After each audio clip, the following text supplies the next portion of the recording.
Good night, everyone, or good afternoon, depending on where you are. I'm on the East Coast, so it's good night for me. Today, we're gonna have a live watch along for Brazil, the Seleção Brasileira, with a special guest, my fellow also Brazilian American, also a Palmeiras fan. Thank goodness. Otherwise, I wouldn't really let you. I wouldn't let you on. Chris from Brazilian Fury on YouTube, on Twitter. Great account, great channel. You guys probably have seen him before. Did a whole At some video point or shitting. another. Yeah, you did a whole video shitting on Alexi, so I'm sure many of them found you. Chris, welcome to the channel Uh, for the first time. Hold on. Thank you so much for having me. Olá, boa noite a todos, dependendo do pessoal português, or the English-speaking folks, or even some Spanish, depending on the circumstances. I'm sure there's some Ticos fans that are going to be watching along as well and hate watching, even though we're not hate watching this time around. We're actually like trying to support our national team. I mean, if Brazil loses or ties, I'll be hating it. So Well, there's that. yeah, that much is obvious, and we can definitely get into why they shouldn't be losing this game here in a little bit, but reasons. No, and I'm gonna get into a couple things. Like I watched Colombia just play Paraguay, and I thought it was a very disappointing performance from Colombia. Paraguay played when besides the first half, Paraguay went toe to toe with them. They could have tied this game, Paraguay, Mhm. which was quite a surprise to me. I thought Colombia was going to run over Paraguay because we know Paraguay is not that strong. They're not like a Bolivia by any means, but it's not really No, the best of teams. And their Colombia best. is Yeah, sorry, their best years are behind them at this point in time, especially with that defense getting older on their side of the spectrum. And yet, from the second half onward, they hung on with Colombia considerably there. yeah, and it goes back to what I keep saying for quite some time. I think Colombia and Uruguay can win the Copa America, but they are both a tad bit overhyped. I still think when push comes to shove, it's Argentina and Brazil. When push comes to Mhm. shove, those are the two. People can crap on Brazil all they want. Look at the starting 11 that we're about to go through. On paper, this team is really good. And if Brazil is able to get it going throughout the tournament, it's Brazil and Argentina. It's Brazil. It's just that Brazil lost a lot of respect because of their terrible 2023. And Mhm. honestly, they didn't play well the friendlies against Mexico and the U.S. Brazil. But here's the starting 11, Chris, from Brazil. Allison on goal, one of the best Mhm. goalkeepers in the world. The two fullbacks might be the biggest weaknesses of this team. Danilo from Juventus, he's the captain, the right back. Arana, the left back from Atlético Mineiro, he'll be playing there. Uh, Not terrible left like fullbacks by any means, but below the Brazil level that you would want and expect. The two center backs, Marquinhos and Éder Militão, top class center backs right there, PSG, Real Madrid. The double pivot, Bruno Guimarães, starts alongside João Gomes. I don't know about you, but I kind of wanted to see Mm. Douglas Luiz. Yes, I did. I did as well. I think Douglas Luiz would be a better fit for the style game. I know that Dorival Jr. likes João Gomes for a lot of his lineups, but I just don't think he should be starting. At least not right now. I think Douglas Luiz is the better choice here for the starting 11 side of the spectrum. But João Gomes could play a really good game and prove us wrong. It's a wait and see approach on that one. Yeah, and again, it's also against a very weak Costa Rica side that we're going to talk about in a Mhm. second. João Gomes would be their best player, so there's that too. And then Lucas Paquetá at the 10. That's another player I wouldn't have started, not because of a talent or like technical issue with him. He's a great player, brilliant player. I just don't think his head right now is really in the game. He's No. having like alleged gambling issues and he could get banned from soccer or he could get banned for 10 years, which is pretty much the same thing. I would have switched João Gomes with Douglas Luiz, and I would have put Paqueta on the bench. I would have put Rodrigo at the 10, Vinicius on the left wing, and I would just put Endrick up top. I would have gone Yeah. that way. That probably would have been what I would change. I don't know. I just don't know why coaches take so long. And we saw that with Abel Ferreira to just throw Endrick and see what he can do. Just throw him out there. It's one thing that baffles me considerably because I've for the few people who are here who may have paid attention to the Brazilian Serie A last year, Botafogo was running away with the competition. They decided to choke it accordingly. Abel Ferreira finally decided to start Endrick at the 9, and then they went on to win the entire thing in the last couple of weeks, while other teams kind of self-destructed around them. So there's a lesson to be learned here. But before we get into that, you do have Underdog Fantasy to still get together here, Talk. So we should probably complete that. I was gonna say before we go any further. So everyone, this stream is sponsored by Underdog Fantasy, and I'm gonna do my picks here live right now, and Chris will help me, and the chat can help me too. We're gonna go through the chat. You guys can help me. If you want to play Underdog Fantasy, the link is in the description of this video, and there's a promo code TMTV, and there's a special offer with it if you want to play. So, Chris, let's try to agree here with the picks. I kind of feel like Vinicius will, as we would say in Brazil, tirar a uruca today and score. Would we agree with that? Should I pick Vinicius? If there's ever a game to do it, I think this is the one. I do think the shots on target is a good call for him because especially if he's playing center at the 9 outright, he's going to try to shoot whenever he gets the chance. So I think the 2.5 shots on target is a good call, and I'd say more than the goals. So let's go with that. 3. So he has to hit 3 shots on target. Which if he scores a goal, he'll probably hit more than that. Yeah, against the US, he had like 4 shots, right? 4 or 5 on target. Yeah, I think at least 3 or 4 on target if he's playing at the 9 outright. And with Costa Rica's defense being as leaky as they are, they're somehow, I think, like a leakier defense than what Brazil's is on kind of all sides of the spectrum, which is saying something right now. Yeah. So I'd say that's a good call on that side. Bruno Guimarães, 1 shot on target. I think that's possible. Just 1? Yeah, just 1. Yeah. And even if it's like a header from a set piece or something like that. Yeah, and then what I'll put is the goalkeeper. Where's the goalkeeper here? I'm going to put the goalkeeper conceding. I think it's going to be 3 or 4-0 Brazil. So I'll put he'll concede more than 2 goals. Yeah, and Manfredo Galde, who is kind of Costa Rica's kind of star player now, one of their star players at this point now with Keylor Navas retiring from international football competitions. I think he is good for 1 shot on target. So that 0.5 does look pretty appealing as well.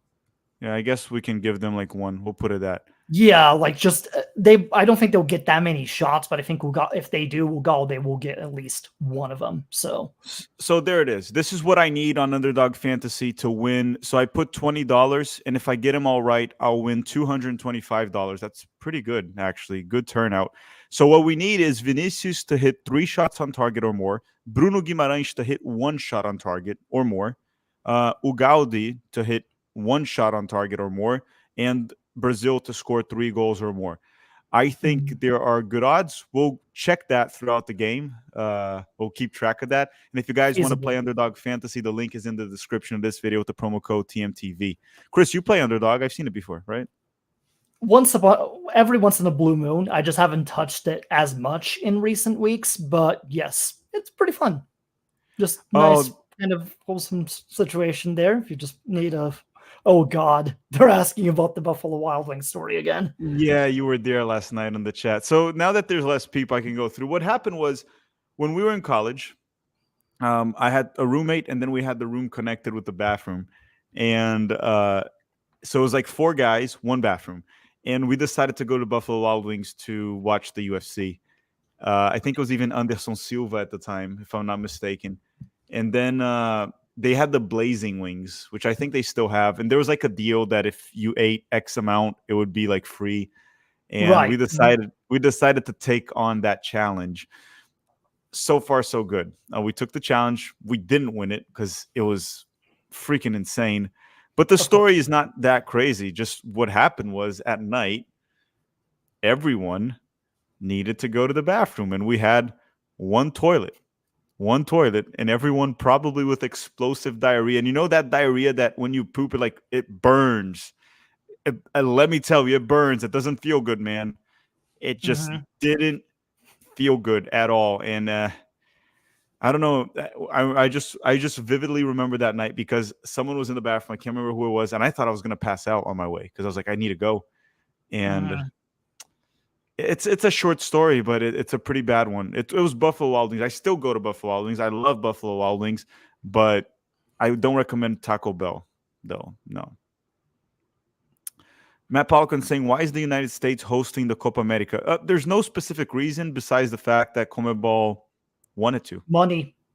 Yeah, money. Yes, but they wanted to. That's the reason. They wanted to because of money. Yeah, that's it. Yeah, and also, to be fair to the United States, they have the infrastructure to hold a massive tournament like this and not run into any complications, like, say, building your stadiums within a 2-3 year period and doing all sorts of questionable things to do it. So airports, everything. Pretty much. Yeah, I would say that too. It's just a country that's ready to host an event regardless. But the main reason is just CONMEBOL felt like it. Now, if you guys just tuned in, make sure to smash the like button. And if you don't know, I put his link also in the description, Chris. I put his YouTube channel, Brazilian Fury. If you like soccer video essays, football manager content, he got you covered. It's a mixture.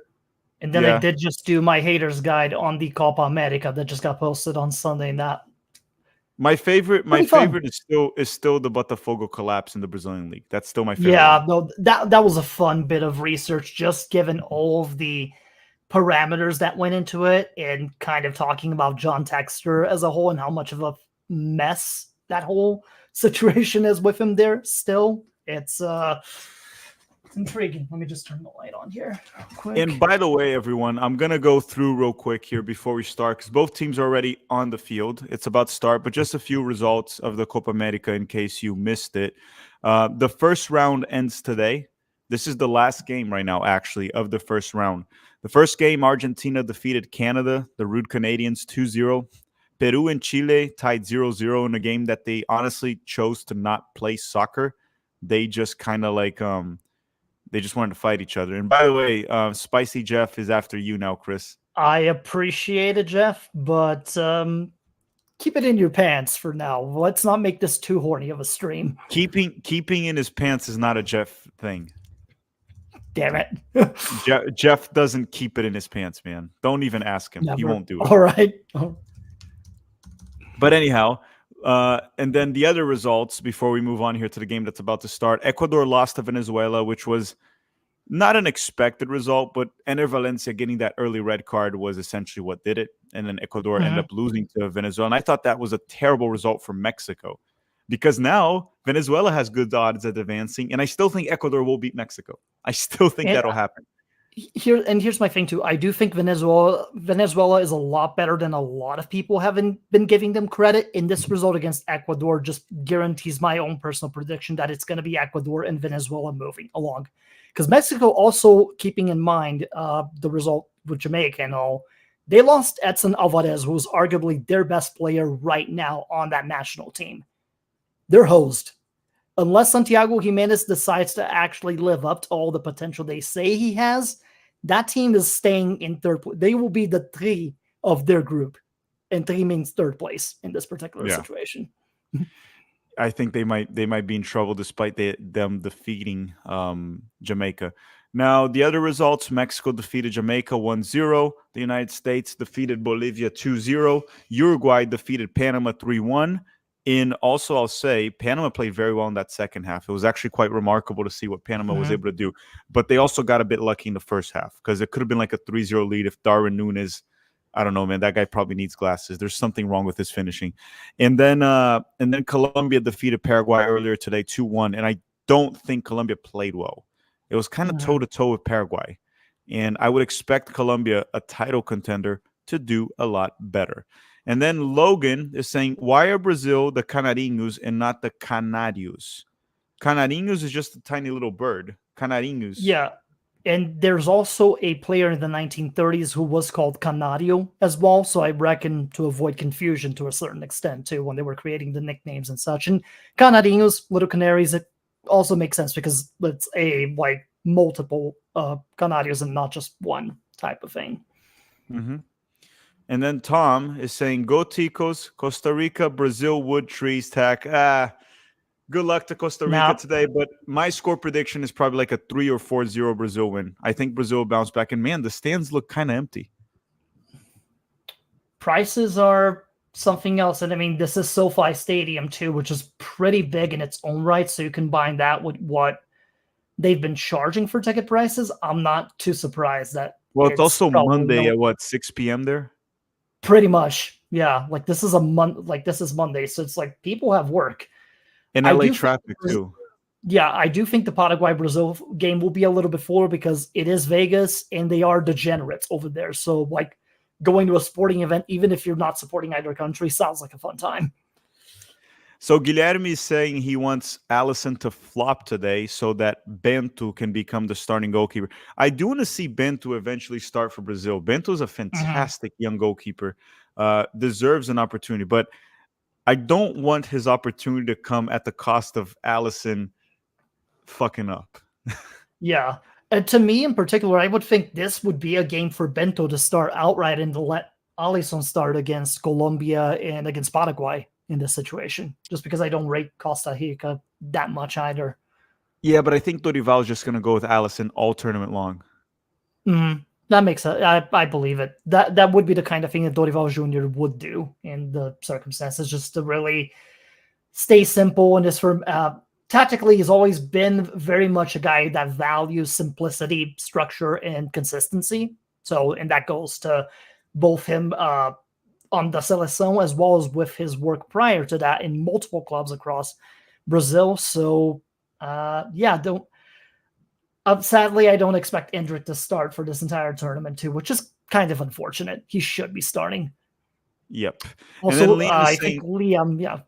Yeah, Liam, I already told the BWW story. You just it's missed it, early in the stream. actually.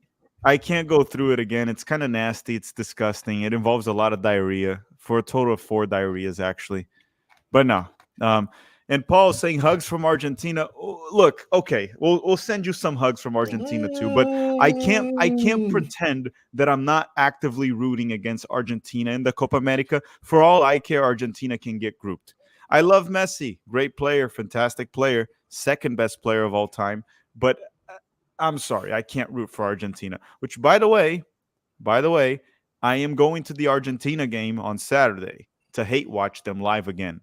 I will continue to hate watch them until they lose. I think for a couple comments asking where the game is, it is at SoFi Stadium. So it's in Inglewood, California, which is just a little bit outside of Los Angeles.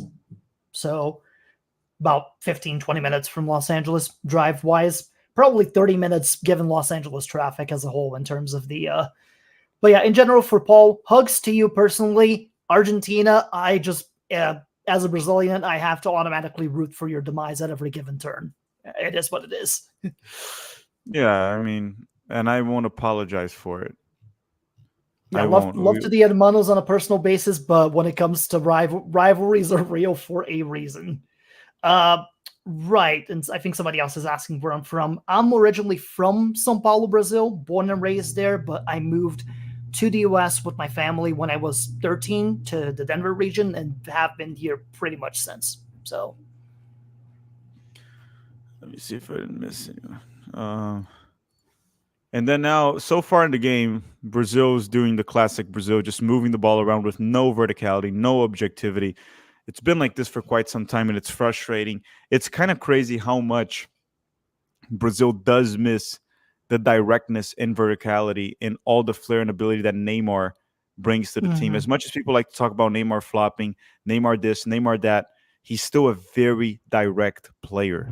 And that's why I always rated Neymar above Ronaldinho specifically. I just always thought he was far more objective and more direct with his style of play and much more efficient with the ability that he had. So we're looking into this and seeing how much Brazil misses Neymar. I'm hoping Vinicius steps up because Vinicius, let's just be honest here, Vinicius has been ass for the national team his entire career so far. 30 caps, 30 goals in total, that's just not going to cut it, especially if you're being put up front as the number 9. Endrick has 5 caps and has as many goals as Vinicius Jr. has had for the Seleção. So if there's a game in which he needs to break out and at least score 1, this one is it. Because otherwise, put him in the left wing, let him just be a facilitator for the other guys up front. Well, and Endrick scored against Spain. He scored against England, and then he scored against Mexico for whatever that's worth. Vinicius scored against Chile, South Korea before the World Cup, where everyone scored that game. It was a bloodbath. And then he scored against, like, Guinea. So Yeah. he's beating up these like terrible national teams for the most part, while Hendrik scored against some very tough opponents. Uh, but Tom is saying my ex worked for BWW. Food is garbage, literally. Is it? I don't know, man. I mean, I'm just gonna say one thing. Sometimes garbage food tastes good. I really enjoyed going with my friends to Buffalo Wild Wings, getting some wings, and watching UFC or whatever's going on. I've always enjoyed it. Mhm. It's not the high quality, and you don't go there for high quality food. You go there to Yeah, have diarrhea the day after. pretty much. I think it depends also on the Buffalo Wild Wings itself too, like because they're franchised and whatnot. Some of them are run well, some of them are run like crap. So it's a matter of Oh, which he's one through. you end up going Rafinha, into. Oh, Rafinha, that'll be a corner. Corner for Brazil. force the corner. Good Okay, job. first dangerous play, and then butt picker saying, "Would Yeah, you? Who would you rather win, Mexico or Argentina, if you had to pick?" Um, I would say que os dois se fodam. let a meteor Uh, fall at that point. I don't care who's on the opposing side. If it's not Brazil and it's either Mexico or Argentina on the other side of the final, let the meteor fall and see what happens from there. oh my god, this is so fun. I would. Who would I rather? I don't care, but let's just be honest. It doesn't matter who I think. Argentina's always going to beat Mexico. That's how it goes. Yeah, between the two, it would be Argentina as the better odds.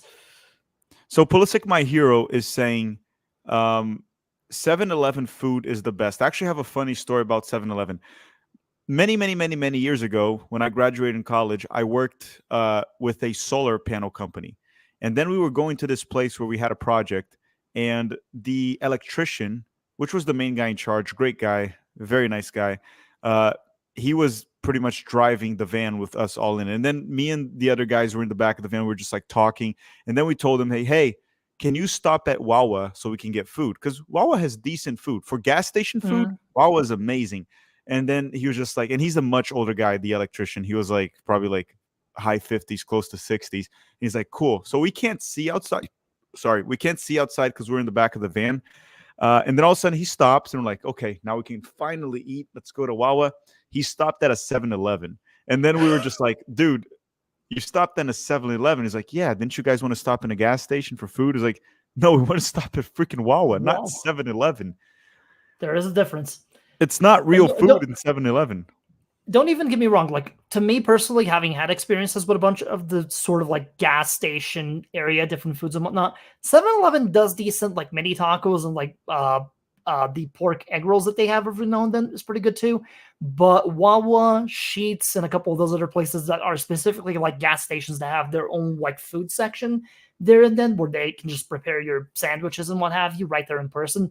Those are on a whole another level as a whole. So pretty good quality in that side.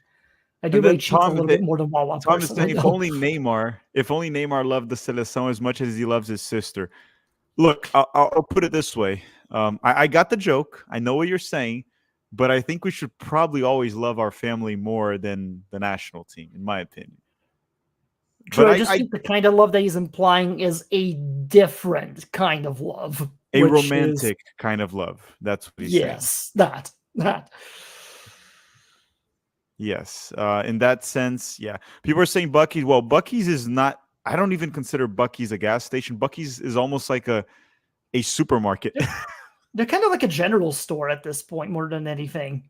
Oh, and their brisket sandwich is delicious. Oh, Yeah, it kind of reminds me of Costco to an extent, where it's like there's a gas station that you can fill up your stuff, but it's mostly just a giant supermarket at this point. Nothing uh-huh. against it; their food's pretty good too, so I'm not going to complain. So far in the game, 10 minutes into the match here, and Brazil has held possession and hasn't done shit with it. It goes back to the same joke I made in the World Cup with Brazil that is very frustrating. Very often, Brazil has a lot of possession, no penetration, which is just masturbation. That's Brazil. Mhm. And that's what we saw a lot in the World Cup. And again, like Croatia, the Croatia game, the only time Brazil was able to penetrate and get a goal was with Neymar. Neymar had to pull a trick. And that's what we're hoping from someone like Vinicius, Rodrigo today, players that are world class.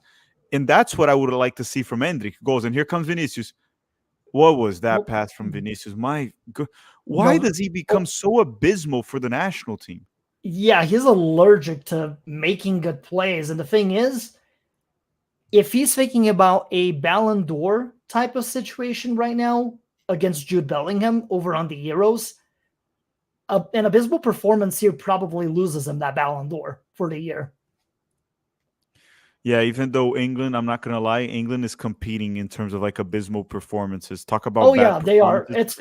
It's football terrorism 101 is what Gareth Southgate plays, but Jude Bellingham has been like a shining light amongst that pile of crap. So Yeah, they are literally they're not a soccer team. They're a terrorist soccer organization in this point. At this point, Paqueta finds who's that? Rodrigo. Rodrigo's through. Ooh, oh, I think yeah, the TV and my stream from VIX are like a couple of seconds behind, but not by too much, thankfully. So I can kind of Rodrigo follow did what accordingly we were here. talking about, going through the middle. Vinicius is just kind of like standing on the way, but good move there from Rodrigo. Yeah, need more things like that and just getting it on target accordingly. Jeff Carey saying, check the Serie A stats on Pulisic. He's top 6 teams versus the bottom 10. Well, yeah, Pulisic was a small team beater this season. He beat up a lot of the lower table teams, like mid-table to below. Christian Pulisic, when he played tougher opponents like Juventus, Inter Milan, Pulisic didn't do as well. Just to be Yeah, that honest. was AC Milan as a whole this season. They just did well against the bottom feeders, against the bigger teams, not so much. Sounds like Man City. That was a little bit of Man City too in the Premier League. No, don't be talking about your friend Jack Grealish like that, man. I'm sure he'll hear about it. And My Pep, BFF. and especially Pep. Oh my! Pep Guardiola is my best friend. We took a selfie together on the field, like we were there together in Houston. Both of us That's on what the I'm field saying. Yeah. took a selfie. He even posed for it, and he stared on camera. We're like best friends. We text each other and send love letters too. BFFs all throughout. Oh yeah. Brazil in possession. Danilo out wide to Rafinha. Paqueta. Oh, Paqueta just gave it back to Costa Rica. Dude, the only thing I'm concerned about, my underdog fantasy picks, I don't think Costa Rica is going to hit any shot on target. I mean, we'll see. When looking at both of these teams, crazily enough, in terms of like not just like an age perspective, but in terms of like experience of these guys playing with each other, I believe the biggest turnover teams wise has been Costa Rica and Brazil in terms of like experienced players with caps for their nations, which it shows, to be honest, because Costa Rica is transitioning out of a golden generation right now, and Brazil is just transitioning from a less than stellar period, pretty much in general. Brazil right has now. been transitioning since like 2007. Yeah, They've been transitioning. Pretty much. That's basically the gist of it there. We just don't like to say it as much. Brazil's going for a 2-decade transition right there. They're pretty much like they've passed like the teenage years. They've hit puberty, everything, and they're just not going. It's not working, man. They waited like 2 generations' worth of regens to finally start getting the good ones again. It's been a while. Bruno Guimarães tries to go long, and that'll be Rafinha, is it? Yep, Rafinha. What the heck was that? Rafinha, but Rodrigo still has it. Rodrigo back to Bruno Guimarães. Bruno, oh, get that shot. Danilo blocked again, and it goes. Danilo making a solid play there at the very Top of the least. It net was right a good there. get it for a corner, and let's see what happens. Would Brazil win this tournament with Greg as no? We'd be out in the group stages with Greg as a manager. Are you fucking kidding me? Sorry for cursing, but come on. Imagine Greg Berhalter brings those stupid, idiotic PowerPoints to the Brazilian players. No one's going to take that seriously.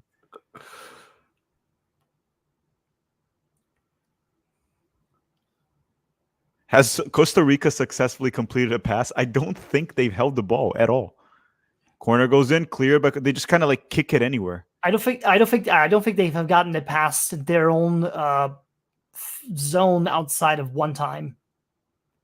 Vinicius tries to go through, cross, cleared.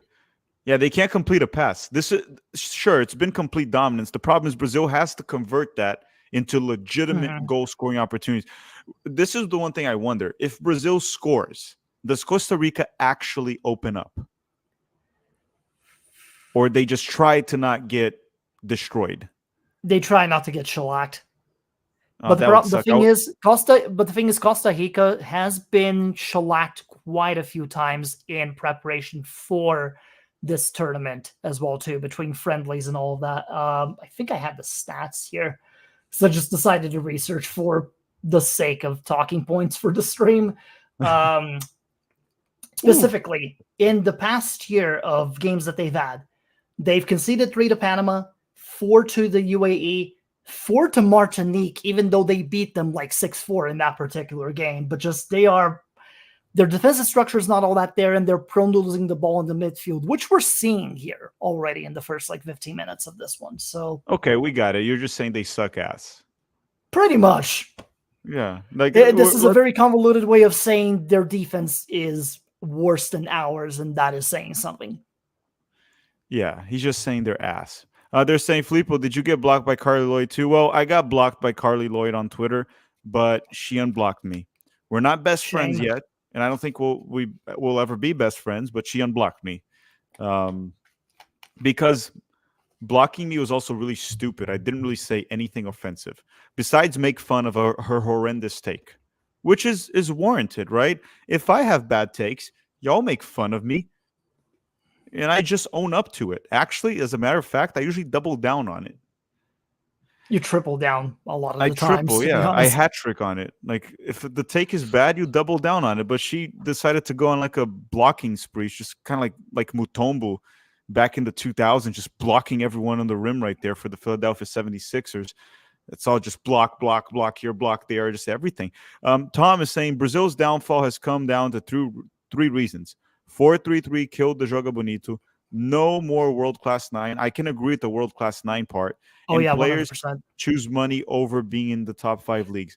I think it's more Have you like, been to Brazil before in terms of the situation? Like, of course you would choose the money rather than staying there, especially with the country's economic situation, but that's neither here nor there. Sorry. Exactly. I think the main issue, but things Brazil would win World Cups too in like 94 and 2002 with most players playing in Europe already.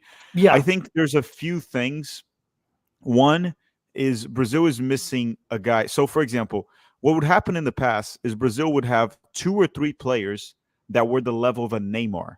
So you go to 2002, you have freaking like Rivaldo, Ronaldinho, and Ronaldo. Those are 3 Neymars that you have in your team. I would even argue Ronaldo was better than Neymar by a lot, in my opinion.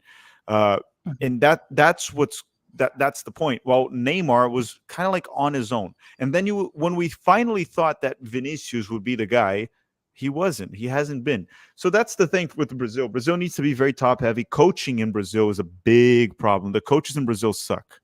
They're not good. The coaches in Brazil, for the most part. That's another big issue. We're seeing that with the Portuguese managers that are coming to Brazil and dominating.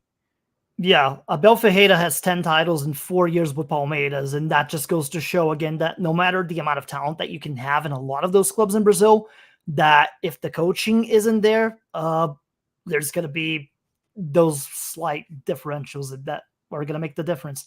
And again, I think a lot of the sort of football / soccer, whatever you want to call it, meta at this point has been really European dominated, and with a lot of the Brazilian players playing in European systems, playing for European coaches and such, it's kind of been ingrained in their brains to where that creativity and just this like Jogo Bonito type of style of play isn't really there anymore at this point. I'm not sure 100% how you bring that back and make it work within this meta, but I'd love to see it again personally. But well, there's a lot of things that people are not talking about too. The thing with the Jogo Bonito is it worked a lot in the past too, because the Jogo Bonito needs to be unpredictable, right? Yeah. You don't know what you're facing. And then when you don't know what you're facing and then you face it for the first time and the players come with these skills and the creativity, you're caught off guard.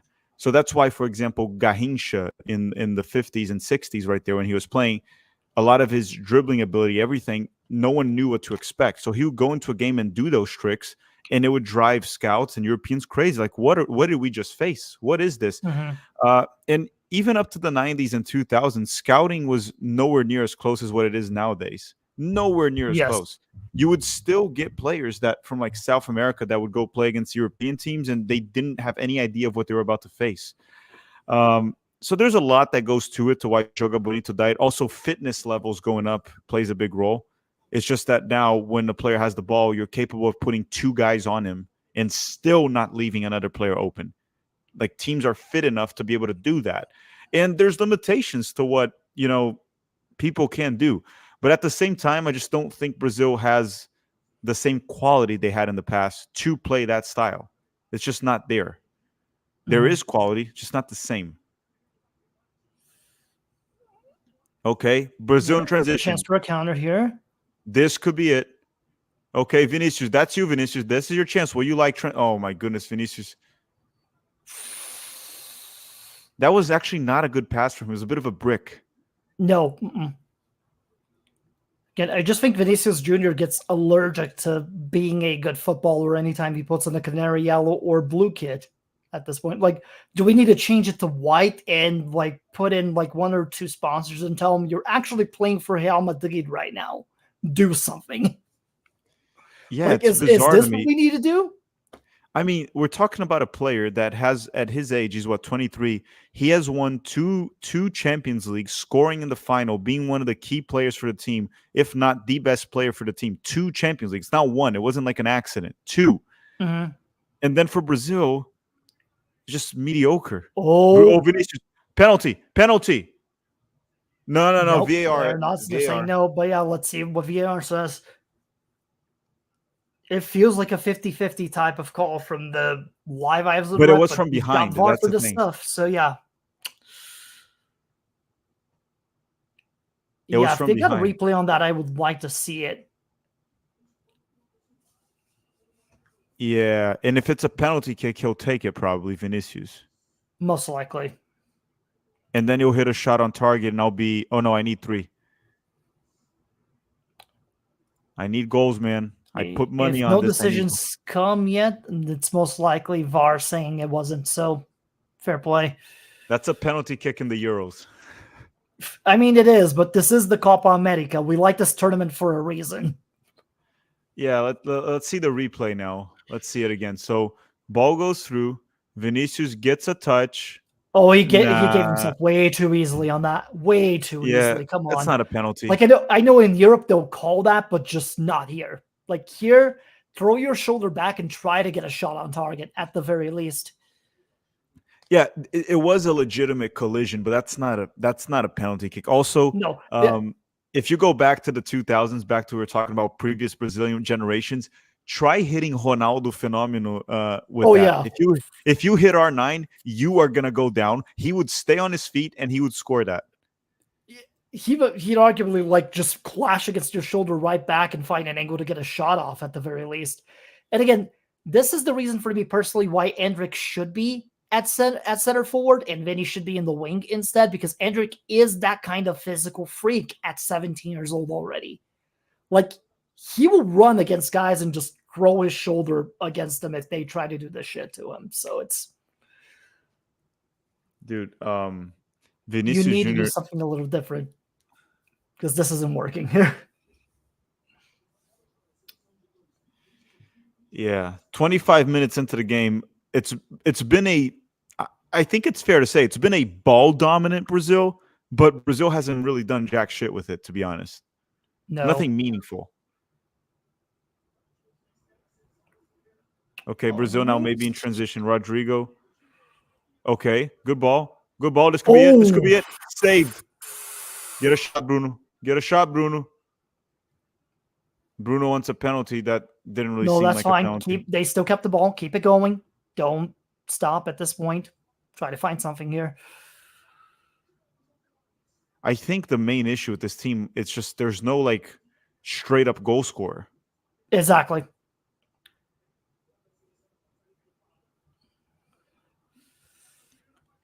Like again, talk. We're gonna keep beating this drum until it happens. Enrique should be starting. He should be at least be given a chance, given that he is a center forward, like outright.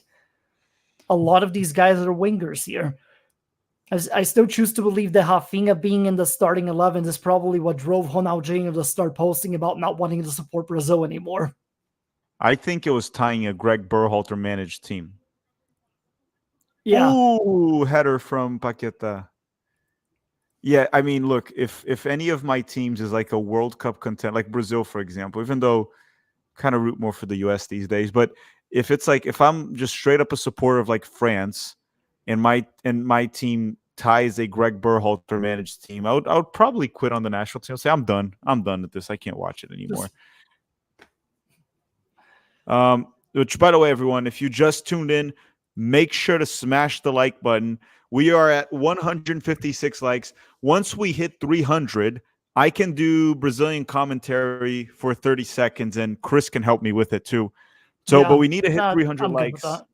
Yeah, 300 likes, and we're at 156. So get them up, get them up. Thank you, everyone that has tuned in.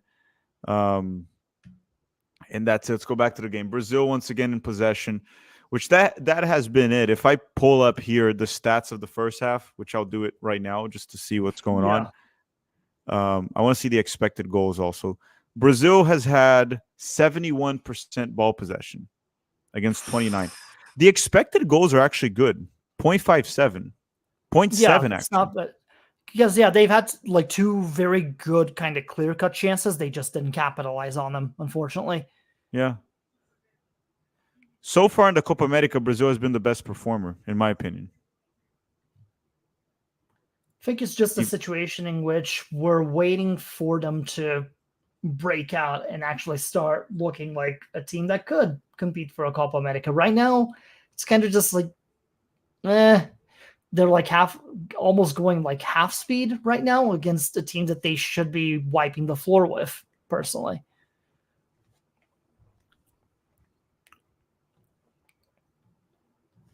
Yeah, the team needs a legit goal scorer, which is why I don't understand why Endrick is not starting. That is your goal scorer. He is clutch, and I know it's like a lot of people may think, oh, it's asking a lot out of a 17-year-old, but like, I don't give a if you shit. look Play back at him. those 90s teams, yeah, exactly, yeah, play him. You were playing Ronaldo at 17. You were playing Ronaldinho at 17. So like, why not just give the kids a chance? Let them prove themselves. And if it doesn't work, then yeah, you can make adjustments at that point. Well, and he's always been clutch for Palmeiras when they needed goals. Everyone kept questioning, and Abel kept saying he wasn't ready, he wasn't ready. And then when he played, he immediately became the best player for the team, scored some really important goals. No, I think going back to last season in the Campeonato Paulista side of the spectrum and how we were seeing Endrick play, then we were like, he's ready now, just start him now. And then we had to wait until like June to see that actually happen on a consistent basis.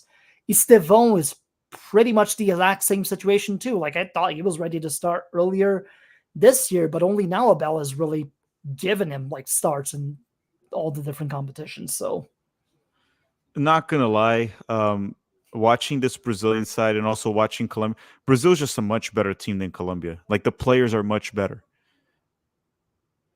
It's actually not that close. Like, Brazil's better in almost every single position against Colombia. Just Colombia's like playing better. Even though today Colombia was disappointing. Free kick. coming here, header. Oh, goal. Let's go. João Gomes. Marquinhos. Marquinhos. 1-0. Didn't have him on my scoring sheet, but you know what? I'll take it.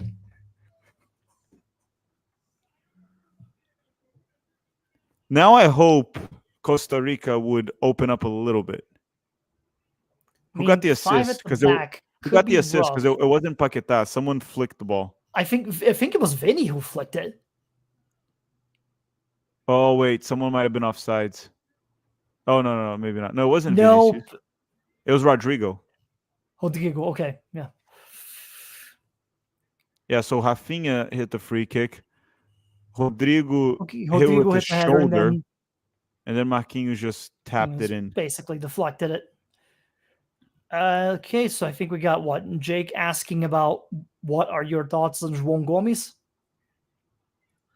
I can give you my thoughts on João Gomes. I think he's a hard worker, marks very well, very aggressive, but on the ball I don't want to say he's limited on the ball, because he's much better than most players from most national teams, but he's limited on the ball for Brazilian standards. I think Douglas Luiz offers a lot more on the ball. That's why we wanted Douglas Luiz to start over João Gomes. Very aggressive central defensive midfielder. Played for Flamengo in Brazil a couple years, 2 years Don't ago. even get me wrong. João Gomes is only 23. So, yeah, I mean, he'll get better. But right now, I think he's a good rotation player for the national team side. I just don't think he's like a starter caliber guy. Just, yeah, compared to Douglas Luiz, especially in that same role. Okay, are they, I guess, VAR. Is it regarding Marquinhos being offside then in that case? No, it was someone in the middle of the box was off, not Marquinhos. Oh. Someone that didn't really flick the ball at all, but he could have interfered with the play. So we'll see. We'll see what they call. But by the way, everyone, if you could get those likes up, we're at 220 now. We're almost at 300, and then we'll do some Brazilian commentary. I'm still waiting. Still waiting here. The goal is being checked. So there was someone offsides in the middle of the box. I just don't know if he participated. It was Oh my God, it was Vinicius. He just loves to suck ass for the national team. Oh man, that's tough. Jeff Carey saying, "Tack, I watched Romario play for Fluminense in the Maracanã Stadium. Really? That was probably what, 2002, 2003, Jeff? So you've been to Rio, Jeff? I didn't know that. Wasn't aware of that. Yeah, that's kind of weird. Jeff was in Rio when I was in Rio as a kid. How interesting. Jeffrey. They're still checking it. Yeah, that is. Here's my thing, though. Oh, okay. Wait. Disallowed. Because of Vinicius. Yeah, they're calling it off.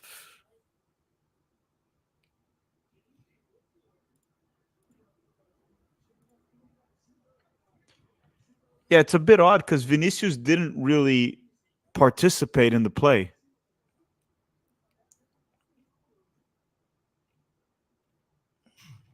Vinicius was offside right in the middle of the box. And he's like, holding, offense, 5-yard penalty, second down. I do like having to make the refs explain themselves on those decisions at the very least. I think that's like a thing to go with any VAR calls. But yeah, it's very much like North American pilled for sure. But okay, no goal. I guess they're calling it that because Vinicius could have been in the path of the play if not for the Rodrigo deflection as to why he would be offside, but it's still just. Well, they're saying essentially that Rodrigo affected the outcome of the play. That's what they're saying. But okay. Oh wait, the VAR is saying that Marquinhos was offsides. Oh, that's what okay. Marquinhos. Apparently, Marquinhos was offsides. It's probably one better scene with the close-up replay, but oh well. We go again.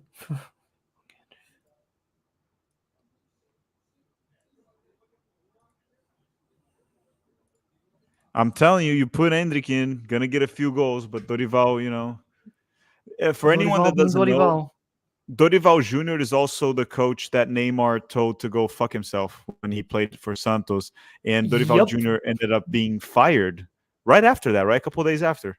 Yes.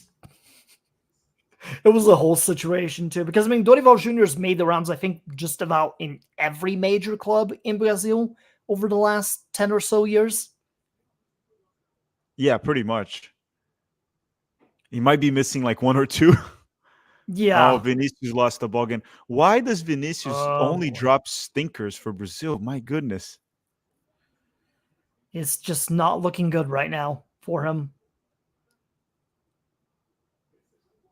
Like him losing the ball in the defense and the midfielders having to bail him out is not ideal by any stretch. And again, oh, I mean, he got clattered on that one. So.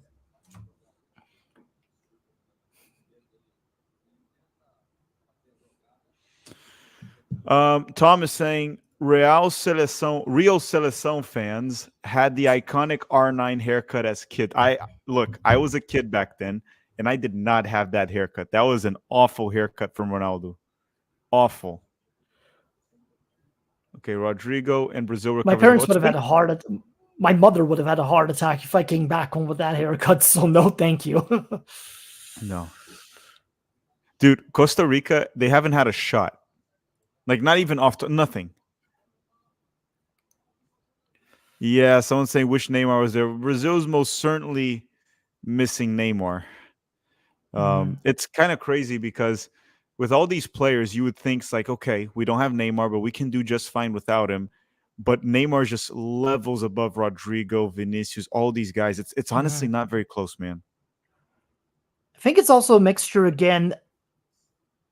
I do think had we actually picked a permanent manager in 2023 rather than try to experiment with Fernando Diniz, this team would be a lot better.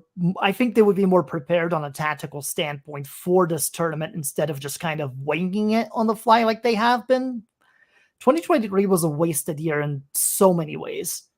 And of course, like the Neymar injury happened during that stretch too, unfortunately. So there is that to consider on top of it too. Yeah, so Ben is asking why didn't they count that goal? Well, Marquinhos was offsides apparently, so that's why the goal was disallowed. Rafinha dispossessed, complete dominance from Brazil, but you got to convert that into goals. If you don't convert it to goals, it means that Paqueta,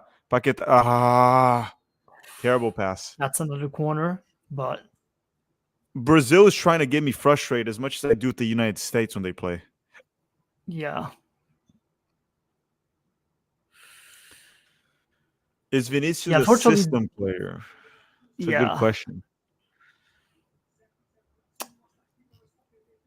I don't think system players are necessarily bad players. The problem is that if you go elsewhere and you're playing different tactics for a different manager and you can't use your strengths as a player on that, then maybe you're not as good as people like to hype you up to be, which I guess I just think the word system player is kind of a bad definition for this sort of situation more than anything. Just like, because I think any good player will succeed regardless of a system or not. But yeah, usually world-class players are not system players. Like, does it really matter where you put Neymar? You think he's not going to have an impact? Messi, things just work, and I don't know, man. Maybe Vinicius just feels too much of the weight of that jersey because he always sucks for it. Like personally, I don't think Vinny is a system player by any stretch. He doesn't do good under the national team, unfortunately. Rafinha down the right, ball goes in. Paqueta. Oh. They're saying handball from the Costa Rican player. We'll see the replay here. Go take the corner. Come on now. Like, the whining of the refs is not going to solve anything immediately here. Wait. VAR, maybe. Julian Viva is saying, what do you think of Tanner Tessman to Inter Milan? I would give him a second chance. Let me just see the replay here. No, it was... No, that was chest. That was all chest. Yeah, that's not handball. Like, take the corner kick at this point and just get on with it. That's not a handball. So Julian Viva is saying, what do you think of Tanner Tessman to Inter Milan? I would give him a second chance with the national team. I blame Greg Berhalter that it wasn't good right away. So I'm not going to blame Greg for that one specifically. But I don't know, man. I think Tessman, there's issues with him in tight space, his technical ability. There's a lot of problems in terms of his game, but I haven't followed him too much in the second division of Italy. And I heard he has made drastic improvements. So I'm looking forward to seeing him in the Serie A next season before I judge. However, I'll say this. Inter Milan has a squad. That is a freaking good team. So if he goes to Inter Milan, I do not think he will play unless he got like incredibly better than what I've seen in the past. So I don't know how much I like the move. No, that just scared me for a second there, Daydream Night, because I don't know what currency that is. And it looked like you just gave me $10,000. And I was probably just going to grab that money, close the stream, and go party somewhere with Chris. No, 10,000 Colombian pesos, which are $2.41 in USD. So thank you. regardless for that. We do appreciate it. No, very much. Thank you. Just scared me for a second. Like, why is anyone sending 10,000? But thank you very much. I was just wondering. So it's Colombian pesos. And Daydream Night is saying, hold on, corner kick here real quick. Delivery cleared again by Costa Rica. Okay, Daydream Night is saying, I was a white-looking kid in Colombia in 2002, and that haircut was a consequential my bro made me get it for my birthday just to mess with me. I have pictures. So That's rough. So he got the Ronaldo. So you got the R9. You got the R9 cut. That's when he was tough, 4. man. When he was 4. Yeah, man, that's rough. I wonder, like, what kind, because I know, like, their goalie was yelling at the refs and then the whole commotion happened there, but just this is a lot of complaining for something that wasn't the case with the handball. Like, sometimes you just got to play it on and let the people in the booth kind of figure it out from there. There's no reason just because also the situation is if you hound the referee enough times, like, you're kind of bringing unwanted attention on yourself, and the possibility of yellow cards is very much real if they get annoyed with you one too many times out of just doing this stuff. Oh my goodness. Paquetá thinks he's R10 here. Like, just come on, man. Set that one up for somebody else who can maybe shoot it on target. Oh, I see it now. From the angle they're claiming it, like, hit the side of the arm instead, but still, like, you hit the chest first. Like, I wouldn't give that as a PK regardless. Yeah, I don't know. Just the combination of vehicles, it was like chest and then, like, you hit the side of the arm, then it went out. But, like, it felt the initial contact was the Costa Rican player's defender's chest in that situation. So, yeah, Brazil, honestly, the thing with the performance of Brazil, it's been quite dominant, and they're creating a few chances here, but I don't know, man. It's like this team just misses that, like, killer mentality to get those goals. It's the final third. They're missing something in that final third because the midfield is fine. The defense is holding their own, but just that final third, there's nothing there right now. And credit to Costa Rica, they are defending it well enough to not... Yeah, they're doing a good job in containing Brazil, not allowing Brazil to create, like, high probability goal scoring opportunities. They're doing a good job with that, but they're not playing at all. Mm-hmm. They haven't. I'm kind of wondering. There might be a few Brazilian players that have more touches than the entire Costa Rican side combined. Yeah, it's true, but Rafinha with the ball back. But yeah, Marquinhos. Costa Rica's whole 5-3-2 and kind of playing a lone line on their side of the extent too is just, it's going to overwhelm those passing lanes unless you kind of get that. Unless you do stuff like this where you're getting the passes around, but then you've got to finish once you get to the box. Tries to find Vinicius.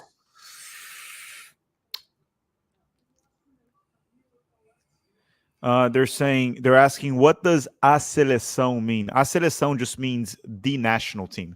Seleção is just national. The selection, like the players that are selected. So, so it's just this. Yeah, a seleção. That's just the way we call the national team in Brazil. It's just a seleção.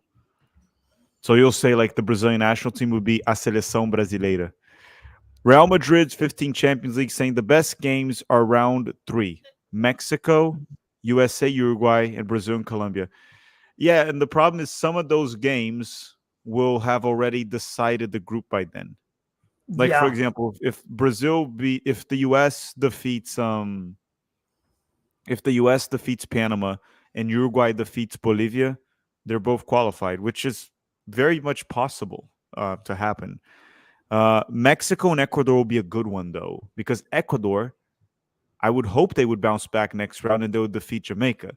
So that one right there, Mexico and Ecuador, might be pretty much a knockout round. Yeah. And then Brazil and Colombia, I would expect and hope Brazil would win today. And then I would expect Colombia also to win the second game, Brazil, so they could already be qualified. But who knows? It's still 0-0. We're hitting minute 45, and it's still 0-0 despite Brazil's dominance. Yeah.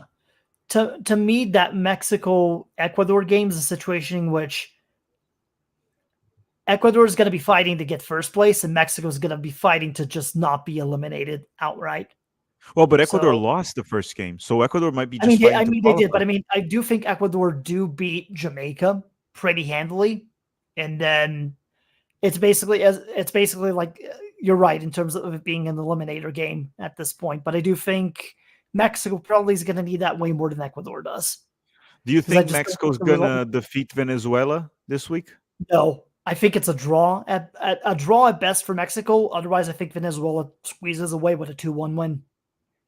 Like their Okay. brand of defense that they play is really, really good. I think underrated to a certain extent. I've liked what Fernando Batista has done with that team so far in friendlies and qualifiers and what they did. Even if Ecuador had the advantage initially, even after that red card from Emer Valencia and scoring the first goal, they came back in that second half and just figured it out and got goals, which they don't often do in these competitions. I think this was their first time scoring more than a goal since their 3-0 win against Chile, and that was like a couple of months back. So, but I do rate Venezuela's defense to be better than Mexico and Jamaica's offenses. I think they got the tough test out of the way against Ecuador. So, Ooh.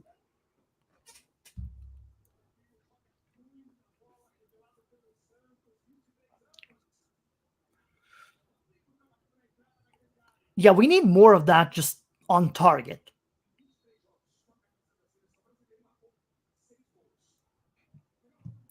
Tom is saying Brazil fans crying about the VAR against Costa Rica. Yeah, it's not funny, Tom. Not funny. Jeff Carey is saying, could any American play for Brazil? I think Pulisic could be a backup. I don't think he would start. I don't think any American would start. I guess Anthony Robinson could fight for a spot. I mean, we're starting Guilherme Arana, right? So the left back. Serginho Dest maybe could get a backup spot in this current rotation at best. Yeah, But Serginho Dest. Pulisic would probably make the roster and be an option off the bench. Outside of that, I don't know, man. I don't think many others. I don't think there's anyone else. no. Brazil hasn't been great with the fullback position. No. Like there's some good prospects for the position now coming out of academies and stuff, but it's still going to take them a little while to, I think, break into the national team. So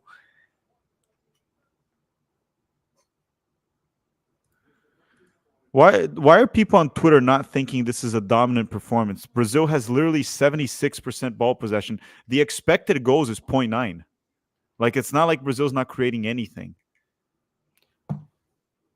I think Just from an not. eye test perspective, they're just seeing all of the passing around the midfield and thinking that's not being dominant, which I mean, I get it. If you're watching from a more casual expectancy, what do you think dominant? You're thinking, oh, they would be up like 2-0 by now, multiple shots on goal, et cetera, et cetera. So Yeah, the problem is you got to convert those. It's just that yeah, you do. There's a part of fandom that they'll change completely their perspective. Let's say if Marquinhos' goal counted, all of a sudden it's like, oh yeah, they've been 100%. totally dominant. They got the 1-0, like Oh, just yeah. because of like 3 inches that he was offsides. I don't know, man. Oop. There's Luis Eduardo saying very few clear chances by Brazil. That is true. Very few clear chances, but multiple chances. Just low probability chances. Brazil does have, like, guys, a 0.9 xG. Just for perspective, the U.S. men's national team had like a 2.3 xG against Bolivia. And people were saying we had loads and loads and loads and loads of chances against Bolivia. Brazil has 0.9 at halftime. The U.S. didn't have that at halftime. The U.S. had like 0.6 against Bolivia.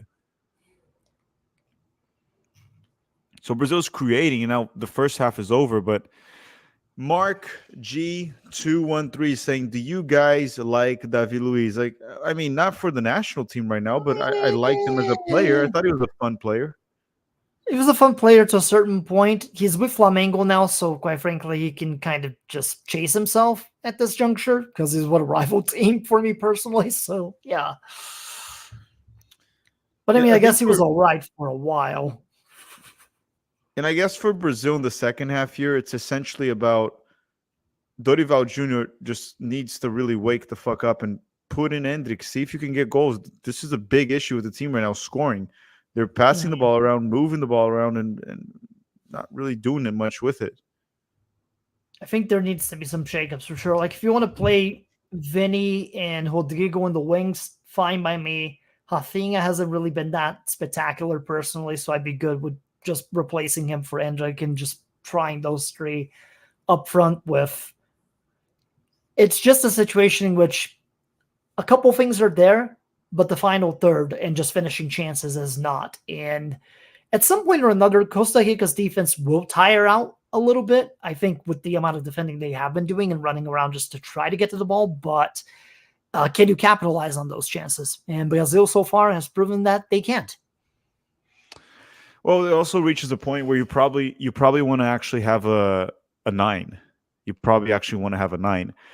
Yes, The problem with Brazil is just the Brazilian coaches are all ass. There's just shit Brazilian coaches. That is the truth.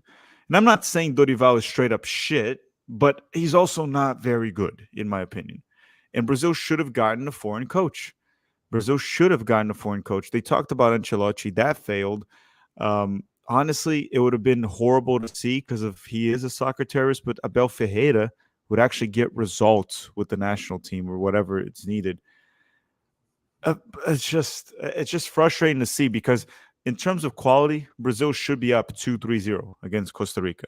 It should be up 2-3-0.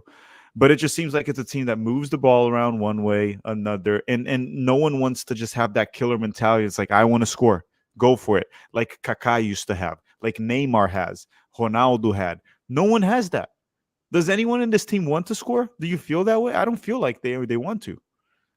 I think it's just very much a situation in which a lot of these guys are overthinking it and trying to go for the fancy passes, the fancy goals like they do in club football. And sometimes it's not about that. Internationally, you kind of got to fight for stuff. And especially in Common Bowl, where it's grimy and kind of grindy and you have to get a little dirty from time to time. And a lot of the Brazilian players in this gen currently, they're not really doing a lot of that.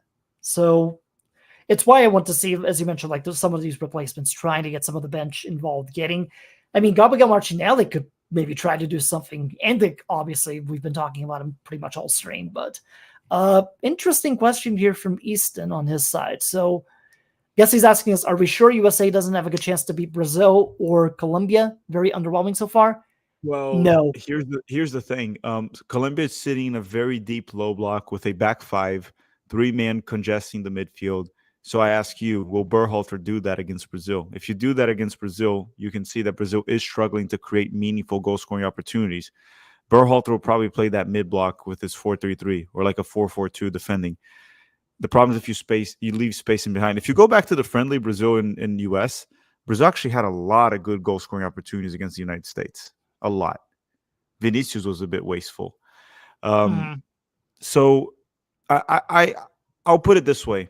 In a one-off match, yes, I believe the U.S. could knock out Colombia or Brazil in a one-off match. What is the probability? Very low. Very, very low. I'm just saying it's possible because we've seen crazy things happen in soccer. But I'll finalize this take by saying under Berhalter, there has been zero evidence that we can do that. So, yeah, slim to none. The odds are bad. Again, the USA is not as good as a lot of people overhype him to be. And again, Colombia kind of thrashed them 5-1, even if it was a friendly last time. Like, they could do it again in an official capacity. yeah. And then going on here, Gonzilla say, will Pulisic be playing by the time we have a new generation Pulisic? Gonzilla, I'll say this. I also don't think we've been developing. You got to remember, Pulisic was not developed in MLS, and most of our players for the national team will be developed by MLS. They are developed by MLS. So MLS has yet to prove that they can develop a player at that level for the national team consistently because they haven't developed any Pulisic. So the only player they've developed that is that level or better is Alphonso Davies. He's not even American. He's Canadian. So what makes us believe that there is a new Pulisic coming up? I mean, For a country like the United States, the infrastructure we have, the athletes we have, we should be having multiple Pulisic's. But I don't know, man. It's not looking like there's and people point to Kevin Sullivan. There's no evidence that Kevin Sullivan will be Pulisic. You've got to remember, Pulisic at age 16, 17, he was playing for Dortmund. Kevin Sullivan's still 14, so let's wait and see. But he better be playing MLS by the time he's 16, 17 if you want to be compared to Pulisic. So I don't see another Pulisic coming up right now. That might just be me, though. Christopher Pena is saying, hot take, Japan beats this current Brazil team. Japan could beat this Brazil team. Yeah, 100%. They're not better on paper, but they can. Yes, they can beat this Brazil team.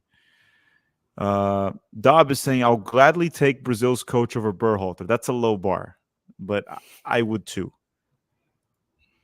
JU is saying, been pleasantly surprised by CONCACAF teams so far. They've been showing fight, to be honest. Panama did have that good second half. Jamaica played, I mean, to an extent, they did as well as they could, given circumstances against Mexico. Costa Rica's been defending at least good so far in this half. Canada, not too impressed. That game should have been 5-0 for Argentina if they finished their chances. The thing with Canada is, what was impressive was Canada also created chances. That's what impressed me a little bit about that game, because I didn't expect Canada to do much. But yes, Argentina was quite wasteful, especially in the first half. They wasted a lot of opportunities. There was a bit of luck involved. But then also, it's Canada and Argentina. Did we expect anything less? I think that was more or less what we would expect. Yeah. Tom is saying Brazil is like the Cowboys, good in the 90s and caca now. Brazil was good in the 2000s. Brazil was very dominant from 2002 to 2006. Brazil was very dominant. And it's not like Brazil has been terrible since. Brazil has won the Copa America. Brazil has won, I believe, 2 Confederations Cup, a World Cup semifinal that we don't talk about very much, and we shouldn't. It's just that the standard for Brazil... the standard for Brazil is like, oh, they need to win a World Cup. That's the standard. And Brazil hasn't lived up to that in quite some time. Brazil has essentially been knocked out from the quarterfinals every World Cup since 2006, besides 2014. But when you go back to 2014, you kind of wish they were knocked out in the quarterfinals, because probably that would have been better than losing 7-1 at home to Germany. The thing is, the mentality of these players just isn't there. And we talked about this. There's no one with a killer mentality up top that just wants to score goals, go after it. Endrick kind of has that, but clearly Vinicius and Rodrigo don't. They can be like sidekicks at best. And someone said here, Neymar saved Brazil from oblivion in the last 15 years. I agree with that. I agree. If Brazil didn't have Neymar this past decade, it would have been a super mediocre team. Yeah. That is true. An even more mediocre team than... And I think really, for a lot of people looking at Brazil's form in 2023, just keep in mind that we had an interim coach with a completely different system, and it didn't work out, obviously. Like, we took losses that I don't believe should have, and we're in 6th place right now in qualifiers because of it, which is tough. Really, I'm holding judgment on this current Dorival Jr. portion between Copa America and how he does in qualifiers come September, October, once we get a couple more doses. Because if we're not doing good on those qualifiers, then something needs to change fast, because it's not a lot of those games left either. And even with more spots in the World Cup, Brazil is on the border right now of an intercontinental playoff matchup, which is not what we're accustomed to. So something needs to change if they still stay in that position after some more qualifiers later this year. I'm also going to say, well, yeah, Hank, nobody is scared of them. I get that. It's not like how it used to be, but at the same time, you should have expectations for them to do better, especially for a country where you're used to winning. Like, I'm not going to deny that they're not what they're used. It's like that they're not, like, overrated at this point, I guess would be a good call to make. Sure. Ms. Constru saying, would the United States qualify for the World Cup if they were in CONMEBOL? Last cycle? No, we wouldn't. We wouldn't qualify last cycle. We couldn't win away in CONCACAF. How many games would we win away in CONMEBOL? Like in Comebol, we would lose to Bolivia away. In La Paz, we would lose to Bolivia. We would lose to Brazil away. We will lose to everyone away. Maybe we will pull a draw, maybe against Peru away.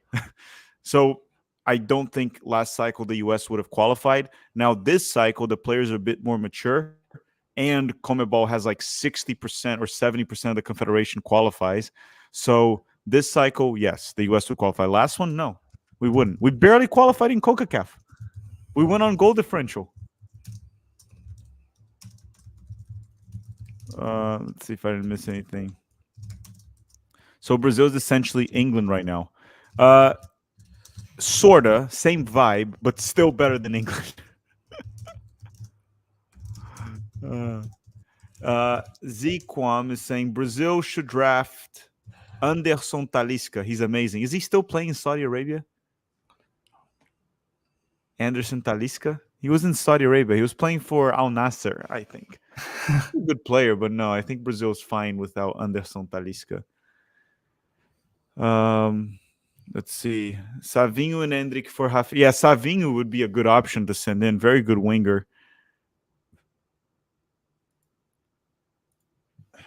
I'm also starting to lose patience with Vinicius Jr. Mm-hmm. Right? How much longer will Brazil have patience with Vinicius Jr.? That is a good question because I don't know, man. And the thing is, I'm just afraid of saying that, and then that bastard will score. He'll go and score after. The reverse jinx, basically. Exactly. Even though he's been asked for Brazil for years. It's funny because they're saying Brazil's overrated, but let me ask you guys one thing. Vinicius Jr. for Real Madrid, is he overrated? Because I watch Real Madrid and he's really freaking good for them. And he's won 2 Champions League, playing a key role, scoring in the final. So my question is Brazil actually overrated, or are a lot of these players just underperforming for the national team? That's the question. If we had Neymar right now, would we have scored more? I mean, nothing is. We can't say it for sure. We can't guarantee anything. But yes, if Neymar was on the field, the odds of scoring would be a lot higher. He's better. Just put it this way: Neymar's better than every single Brazilian player on the field. So, and he's a forward. They're saying I just hate the Crias from Flamengo. I mean, historically, Flamengo players suck for the national team. So yes, sir, I do. Historically, Flamengo players are shit for the national team. Zico is the exception, not the rule. It should be said. Even though he sucked for the national team too. They didn't win anything in the 80s. There is that. Mm-hmm. And didn't he miss a penalty kick against France? Yeah, so he's the rule. He sucked too. They're saying Neymar hasn't been good for years. What are you talking about? Coming into the 2022 World Cup, Neymar was like a top 3 player in the world. I think Neymar getting older in recent years, I think he may have lost a step to an extent, but still a lost step Neymar is better than I think a lot of players at this position, before the injury happened. And usually with the national team, he would pretty much try to ball out as much as he could too, even though I personally don't like the guy as a human being myself. I can't deny his talent as a player, especially for the national team end of the spectrum. But a lot of it is really, for this Brazilian team, a lot of it is transition right now. And what I don't like in terms of what Dorival Jr. is doing to an extent is not letting some of these younger guys take their crack at it, try to break through into this team as well, because something has to change before 2026 for sure. Dude, and Vinicius Jr. right now, he has also roughly... Neymar has a gold medal, by the way, just for the people that are saying Neymar's 1-0 with Brazil. I know, like, for football, soccer, Olympic gold medals don't count as much, but I mean, it is something. It may not be much. It is something. Well, he won the gold medal. He won the Confederations Cup too. Are we really counting for Confederations Cup still, Cap? I mean, it still won it. I mean, because besides that, the only thing you can count is Copa America and World Cup.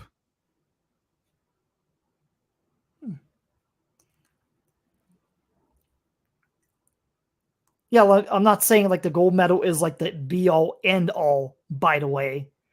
I am saying they are technically considered awards that you would count. What weight you put into them, that's up to you.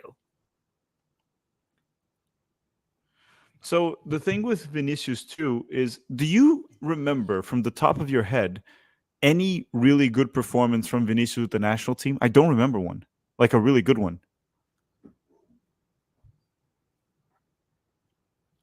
You can't either, right? You can't remember one. Not really, no. And again, this is a guy with 30 caps at this point for Brazil, including World Cups. So that just goes to show you that.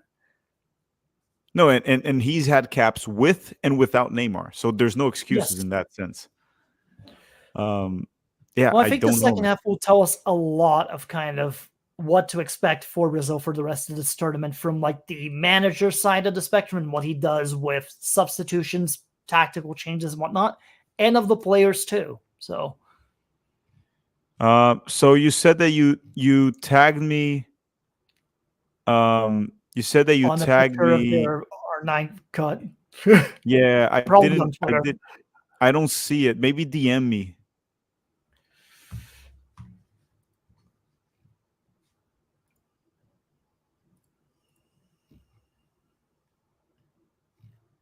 Yeah, I don't see it. You have to DM me the picture. Also, talk. We're at like 318 likes, so I think we've got to do the thing for everybody at some point or another here. Yeah, but they got to get those likes up to 500. The second half just started, by the way. Second half just started. Daydream Night, DM me if you can, please, on Twitter, because I can't find it on my notification. I get a lot of notifications there. Oh, oh, yeah, that one out for a corner. Okay. Yeah. Oh, you're ahead of me then. Yeah, that's a corner for Brazil. Yeah, corner for Brazil. Corner for Brazil. And then Vince Garcia is saying Breck Shea would have made the Brazilian. Oh, Breck Shea would make any roster. He's the ultimate GOAT. Breck Shea. I hope I meet Breck Shea once. Okay, second half started here. Corner kick for Brazil. Rafinha will take the corners. Oh, you are ahead. Why are you ahead now? Weren't we like pretty matched at the same time? I have no idea how it happened, but yeah, I'm at 46-24 right now. 26. Oh, corner kick goes in. Rodrigo with the finish. The feeds are Not a great. probably being different. Sometimes it happens.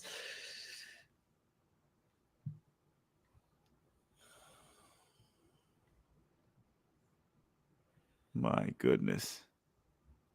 Yeah, because compared to the counter, I think I'm about like 11 seconds behind it now. Tom saying Brazil wins the World Cup, Tack has to get an R9 haircut. Sure, if Brazil wins the 2026 World Cup, you guys can remind me of this, and I'll get the R9 haircut if Brazil wins the 2026 World Cup. For a worthy cause, yeah, I'd say that's valid. Yeah, for a specific one, and then I'll also like get rid of that haircut quickly. And the way things are going, I don't think Brazil will win the World Cup. Yeah. I mean, worst comes to worst, and you do have to get it. Hey, Brazil won a World Cup again, and it's an easy shave once you're all said and done. It's also better than Lyndon Donovan's haircut. They're saying Pete looks very different. Yeah, that's not Pete. That's not Pete. Unfortunately, my hair's not as good as Pete's, so my apologies in advance for that. It's why this hat is here for a reason.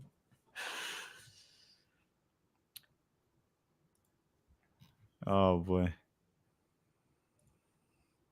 Okay, Also, for the second person half. saying that whether this is the worst Brazil performance of all time, no, you just didn't see all the games in 2023. That's all I'll say about that. I have to get. No, I'm not. Costa Rica's not going to win. Jeff saying, Tack, you're soft on Brazil. Well, maybe I just don't care as much in the Copa America. Oh, here comes Brazil. Paquetá. Berhalter does infuriate me more than Brazil. Also, there's certain things from Brazil that piss me off more. I've seen like players like Rony play for Brazil. So that was one that I would go on a rant for. That guy should not be there. Vinicius, dispossessed because Vinicius just sucks for the national team. Tries to draw a foul. Oh, the ref gave him out of pity. Why is he so bad? Cole's saying, how long do you plan on doing YouTube? We need you. I don't know the answer to that, Cole, because we never know the future. I can assure you I'll be here till 2026. I can assure you that. And I mean, we just take it a video at a time. Exactly. That it's very complicated. Brazilian Fury here, Chris, he does also YouTube videos. We take one at a time. Sometimes it's very tiring. It beats you up. But we'll see. We'll see. 2026 for sure. After that, who knows? Who knows? I hope to stay for longer.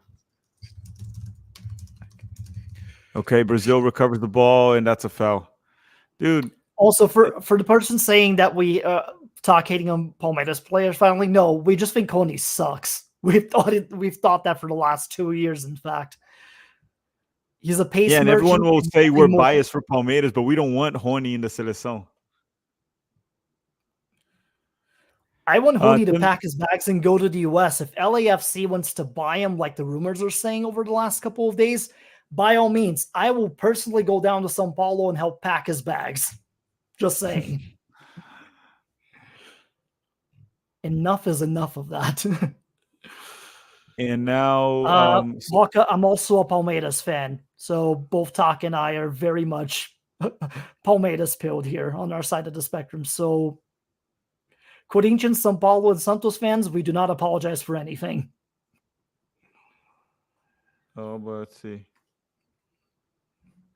Okay, and they're saying, Tim is saying, are you not watching the Stanley Cup Game 7?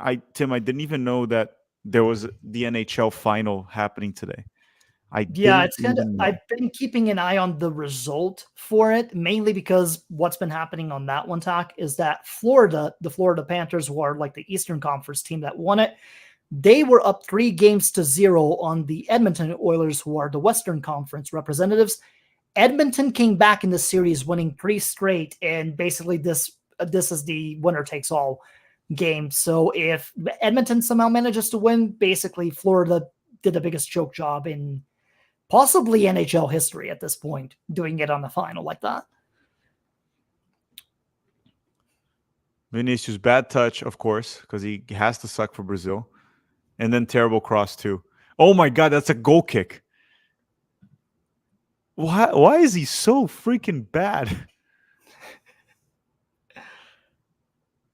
Yeah, the NHL playoffs do take a while, especially depending on the amount of games that each series ends up playing. Unfortunately, my Avs got taken down by the Stars halfway through that, so I stopped kind of caring after that. But yeah.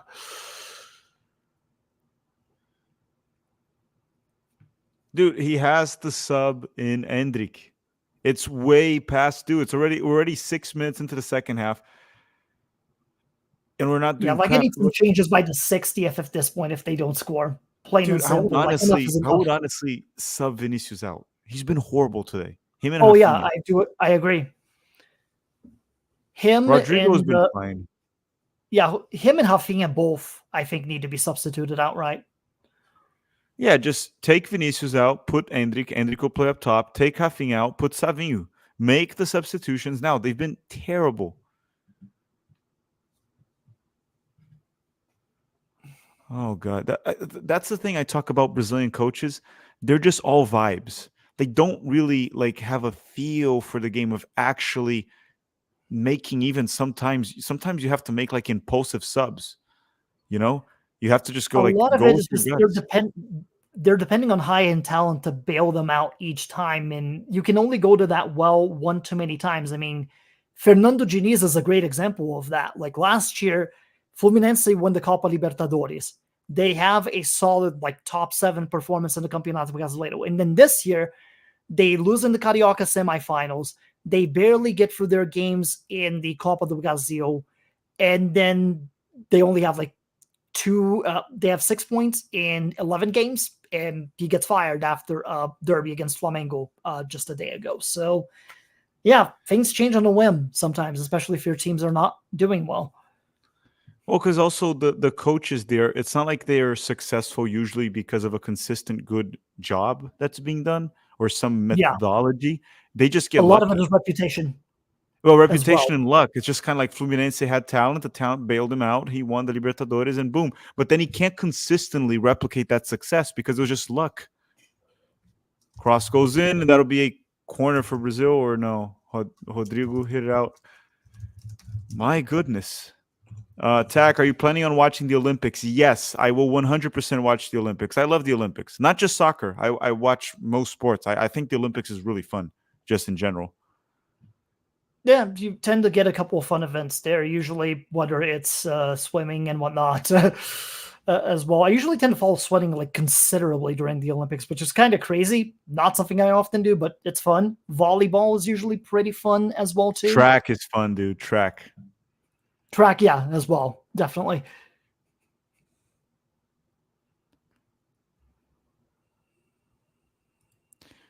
Okay, and let's go back here to the game. Brazil's not creating No, it's any just, chances in the second. yeah, both you and I can agree. Just this has not been a good game for Brazil by any stretch of the imagination. Like, you're making Costa Rica look competent on defense, which, come on. This is crazy. The U.S. men's national team brings me far more joy than Brazil now. What a I dark guess time that is. the tough times for Brazil. And that's me. Like, I don't support the USMNT. I just kind of follow them because that's the country that I live in, and that's the coverage I do get used to watching because of it. But I'm not a fan by any stretch, so I'm just here watching you guys be like, yeah, I just have to watch Brazil and suffer accordingly. Yeah, it almost feels like this. I don't know why it just has to be so painful to follow both teams. And yeah, like, expectations are high for Brazil. And that, I think, just comes from, with me, I am old enough to still remember 94 was the first World Cup that I watched ever. So I pretty much saw them win a World Cup there and then. And then my teenage years, I saw them win in 02. So I do usually have high expectations every 4 years. And it's just been a depressing decade or so watching this team kind of be a shell of its former self and doing dumb things like this.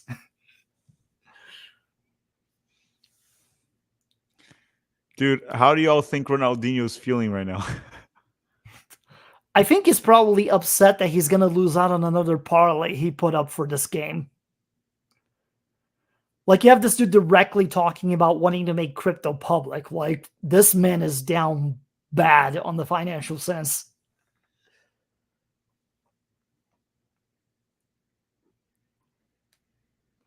Yeah, I wonder if Ronaldinho's watching this shit show.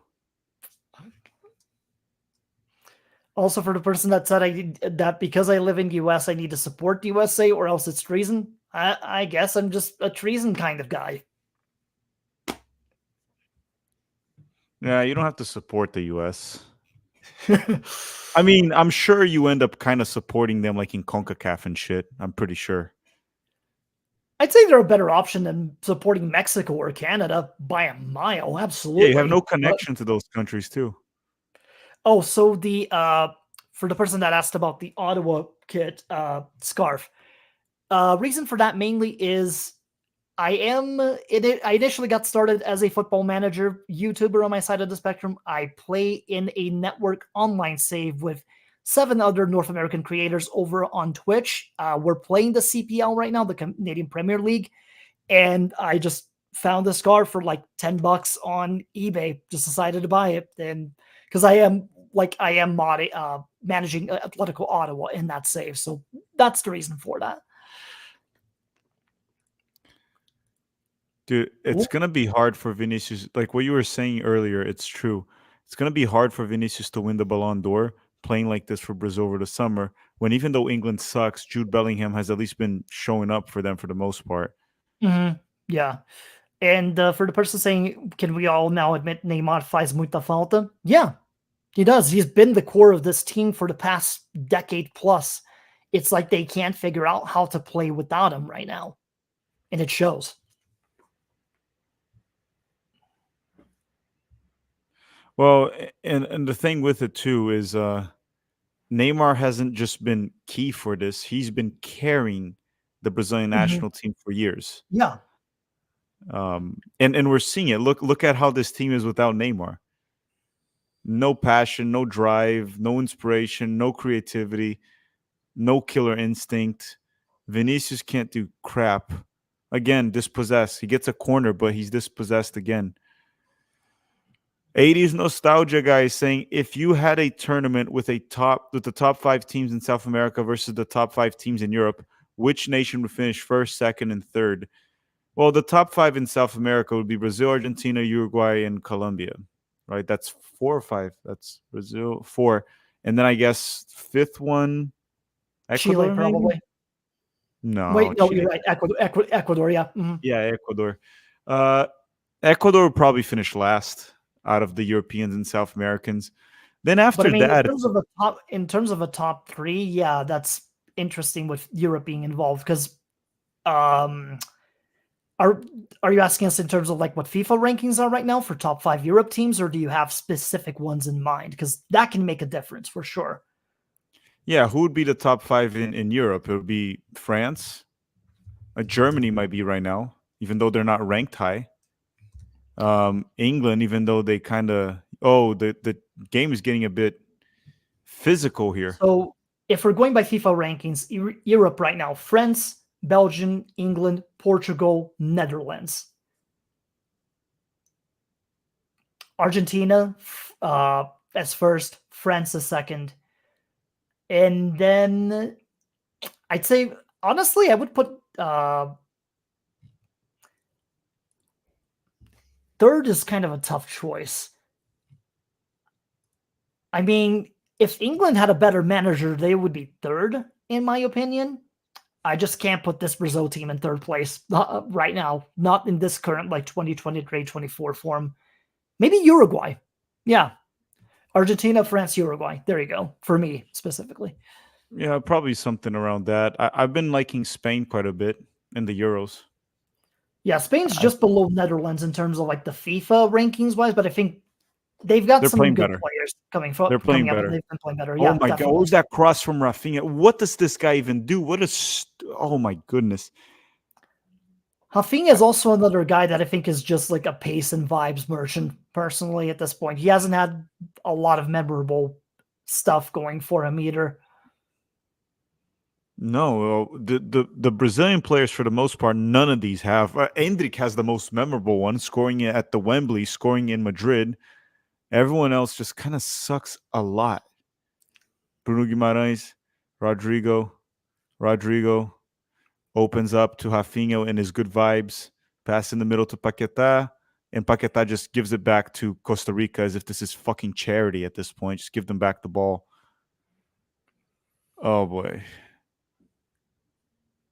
Well, my underdog fantasy picks are definitely down the drain at this point. Yeah, unfortunately, but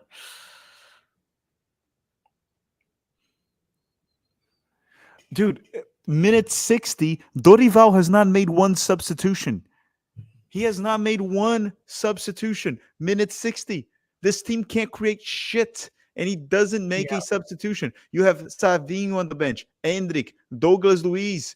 Make changes. Honestly, I just feel bad for those of you in chat watching it with us because, yeah, this is just not a good performance to watch at all. Kind of a boring game, all things considered. So, Yeah. thanks for sticking with us through it, if anything. Oh! Is it through? No. No, not through. Yeah, it just goes down. You look at the bench, Martinelli, Savio, and hit the post or save. What just happened? It kind of like, it seems like he hit the goalie, hit the post, and then it just went out of bounds on that one. Like, oh, man. So Costa Rica is making subs, 2 of them. But Brazil, with all the options they have off the bench, they're not making any changes. You have Savio, you have Endrick, you have Martinelli, you have Douglas Luiz. God, even young Couto is better than Danilo going forward. Change the right back. Mm-hmm.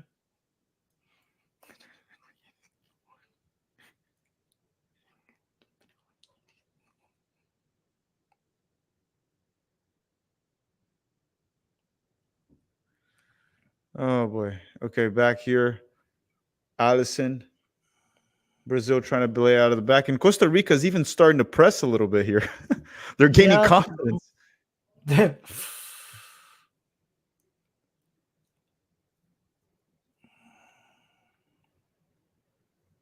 Okay, Bruno Guimarães.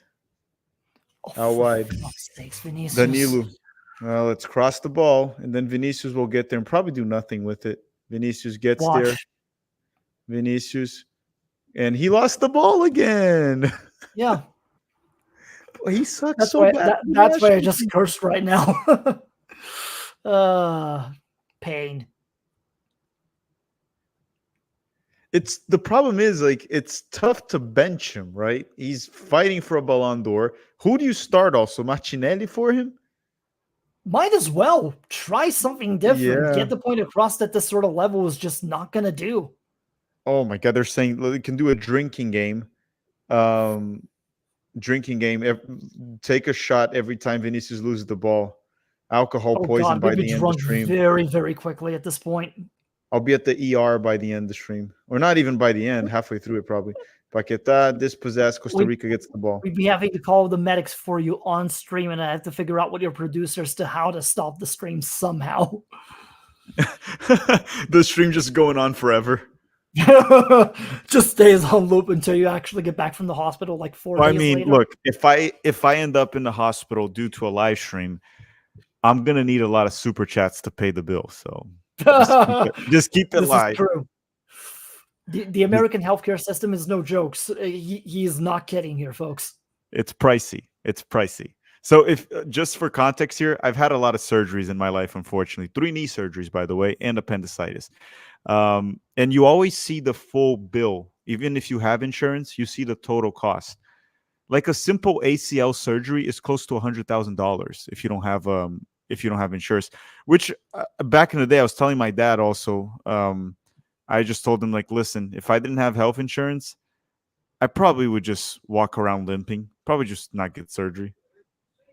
$100,000 for a knee surgery. If you can walk, you just limp around and don't play soccer. It's insane. Oh, Carl Tanner said he works at Orlando Health. He got me covered. Carl, thank you. So if I ever end up in the hospital, Orlando Health, I'll look for Carl. But I usually go to Advent Health, Carl. I don't know if you think they're good. They're saying, nah, the Patreon will cover. Trust me, the Patreon does not make enough money to pay for those bills, man. The Patreon, the Tactical Manager TV Patreon ain't paying for that shit. Jeff Carey saying, Tack, I went to France, Germany, and South Africa World Cups. Congrats, man. So he went 98, or here comes Brazil with Rafinha. No, he lose the ball. So he went 98, 2006, 2010. Jeff, you're living the life, man.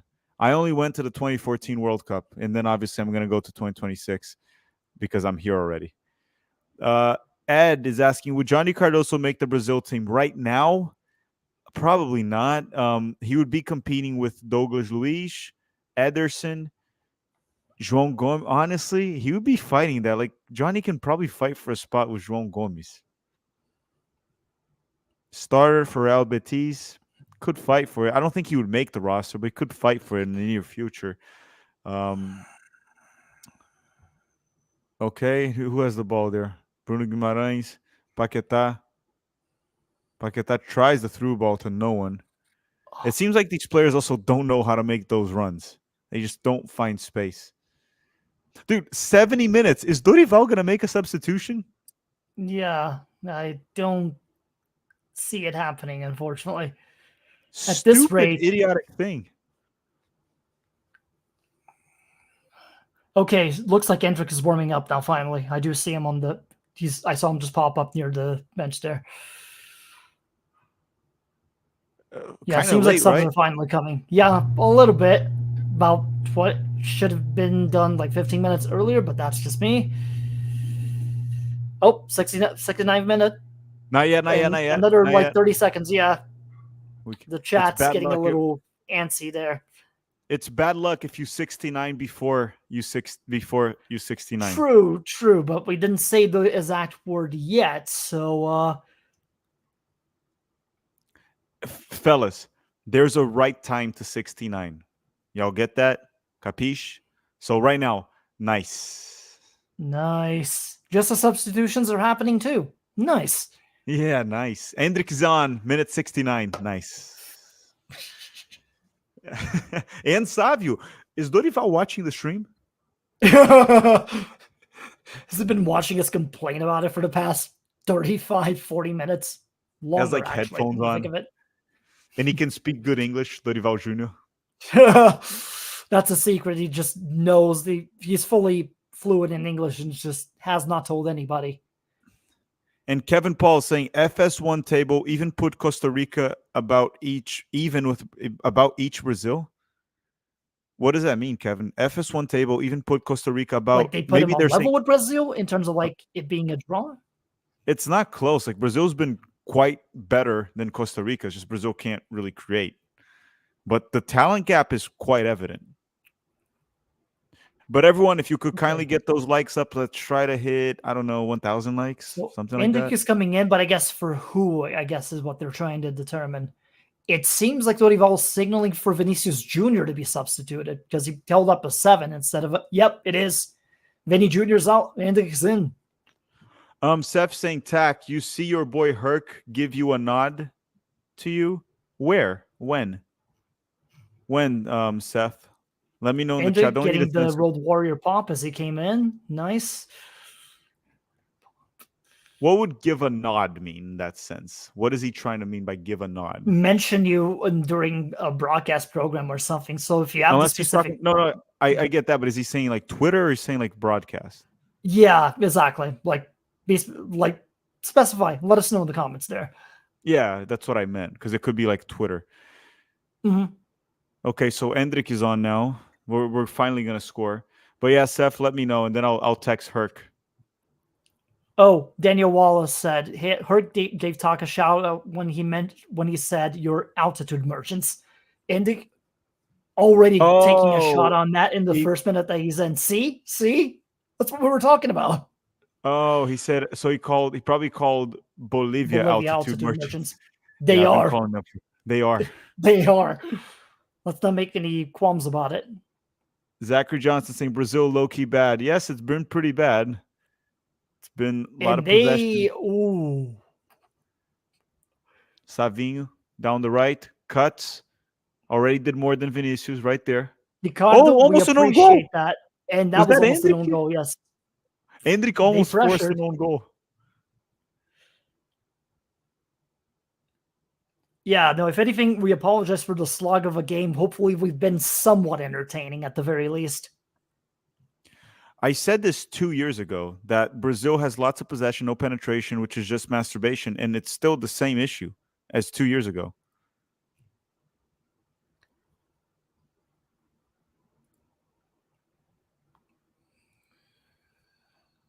Hendrik's aura is just going to get... And Savio's already doing stuff too, so like that's already a credit. Oh, there's Neymar. He's in the game? He's watching. Like in the stadium, yeah, in the stadium? Yes, he's in the stands. He's in hell right now like the rest of us. He's just enjoying LA. Hendrik almost forcing an own goal situation there, but the way he was trying to pressure on that one. It's the aura. I mean, own goals have been making their appearances in the Euros. At some point or another, they're going to show up in Copa America too. So, dude, and Costa Rica doesn't even have Keylor Navas. That's the thing too. This is embarrassing. Okay, this is just going to look that much worse when Colombia just decides to beat them 3-0 next game around. Yeah, Colombia wasn't great today, but if Brazil plays like this, Colombia's beating Brazil. Oh, yeah.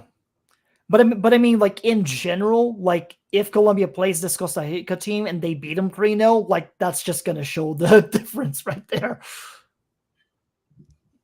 Oh, we've been so bad collision there. That's brutal.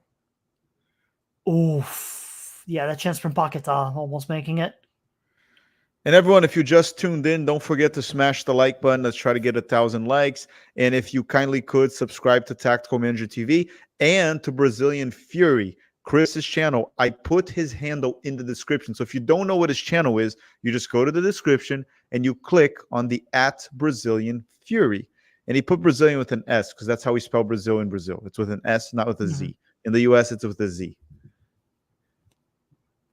Just, decided to kind of make that differential. But yeah, thank you. Appreciate it for all on the side of the spectrum, the big ups. Thank you. Thank you.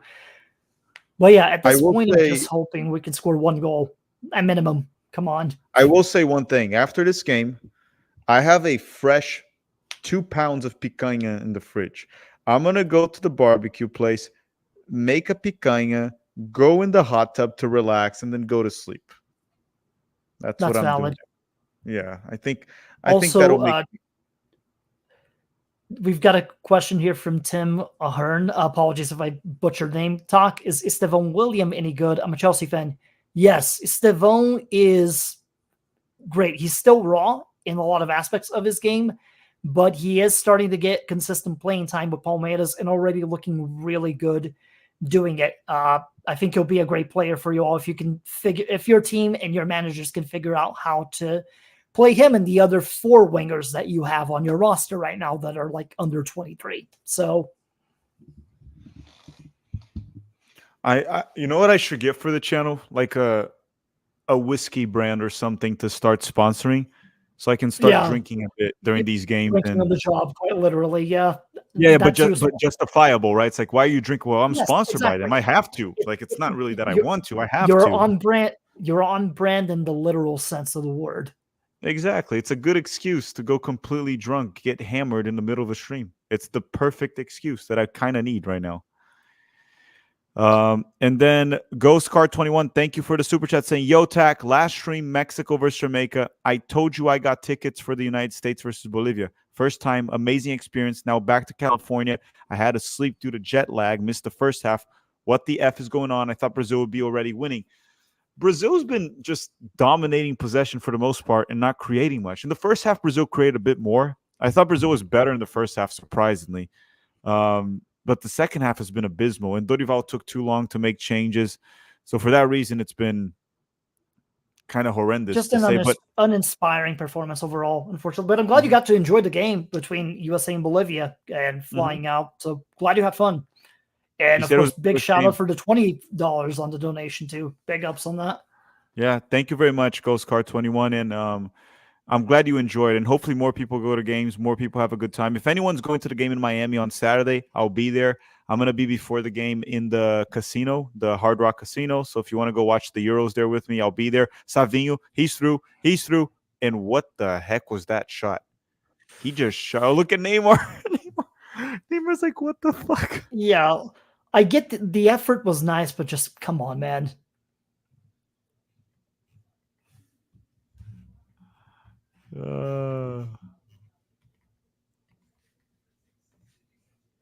My goodness. 67,000 people. Those are good numbers on a Monday night.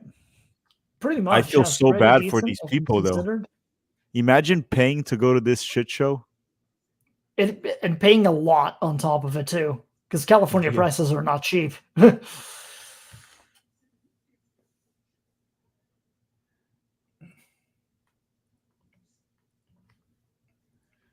Okay, Brazil playing out of the back. 13 minutes for Brazil to try to put... Look, and understand the one thing.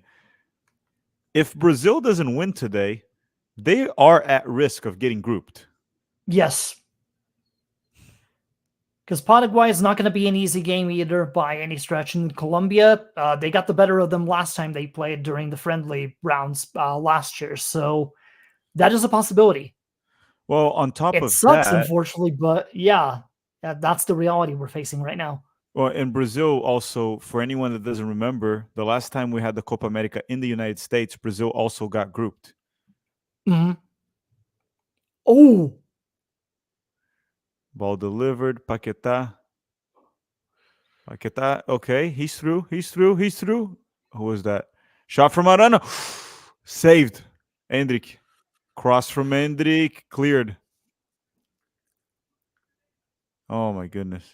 But again, it's a long shot. There's no high probability goal scoring opportunities. They're not creating.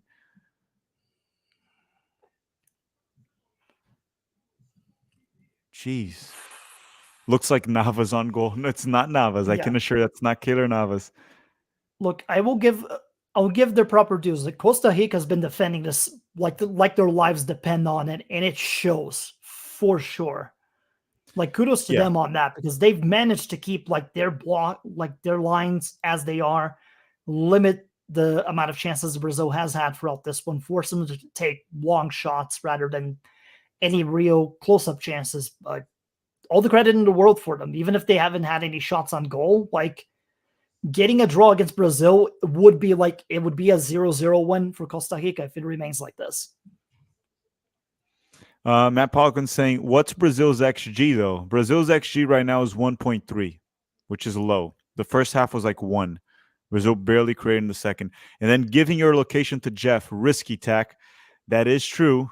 Now Jeff knows where I'll be. But remember, whenever Jeff is in Orlando, I will be busy. I have that thing. That's just a bad foul for Militão on that one. They're getting frustrated.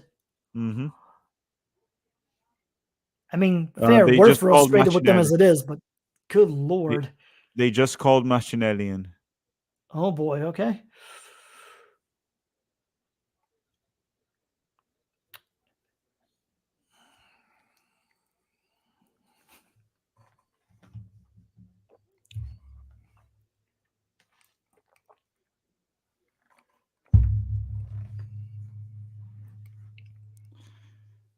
Oh, my goodness.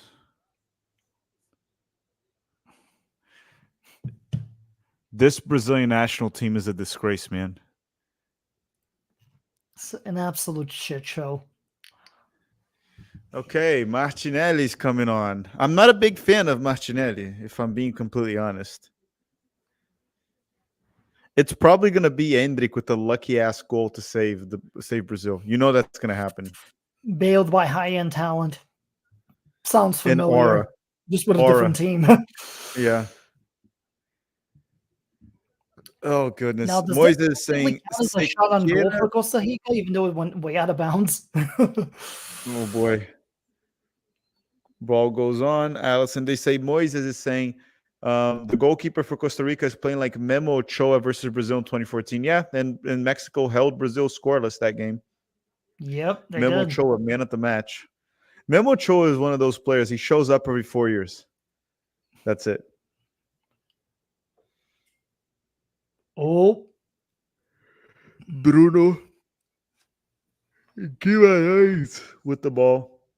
No options. Actually, good long ball. Savio, he's through. He might be. That might. See how no one wants to score for this team? Do you see that? They just don't want to score. I think it's because I'm ahead of you by a couple of seconds still that I saw that first, and I'm just like, oh, good Lord. They just don't want to score. Ronaldo would just go in the goal with that ball.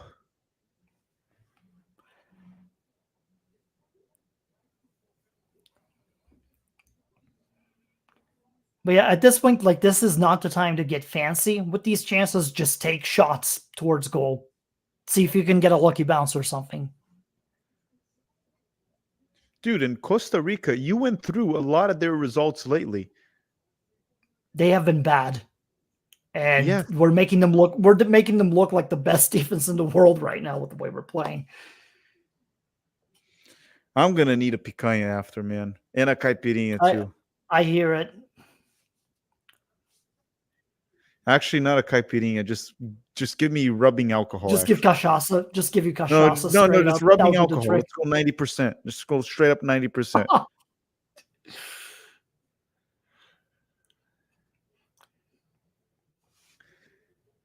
You're basically on the let's get to the part where I'm actually in danger, like immediately. You know a doctor now in Orlando that can get to you at this point if you really need one. it. Savio back. Danilo, Paquetá. Somehow that worked. Savio has the ball. At this point, Savio. they've got like 8 or 9 in the box, and I don't even blame them for it. No, they're holding the draw. They're doing what they should do. Yeah, 100%.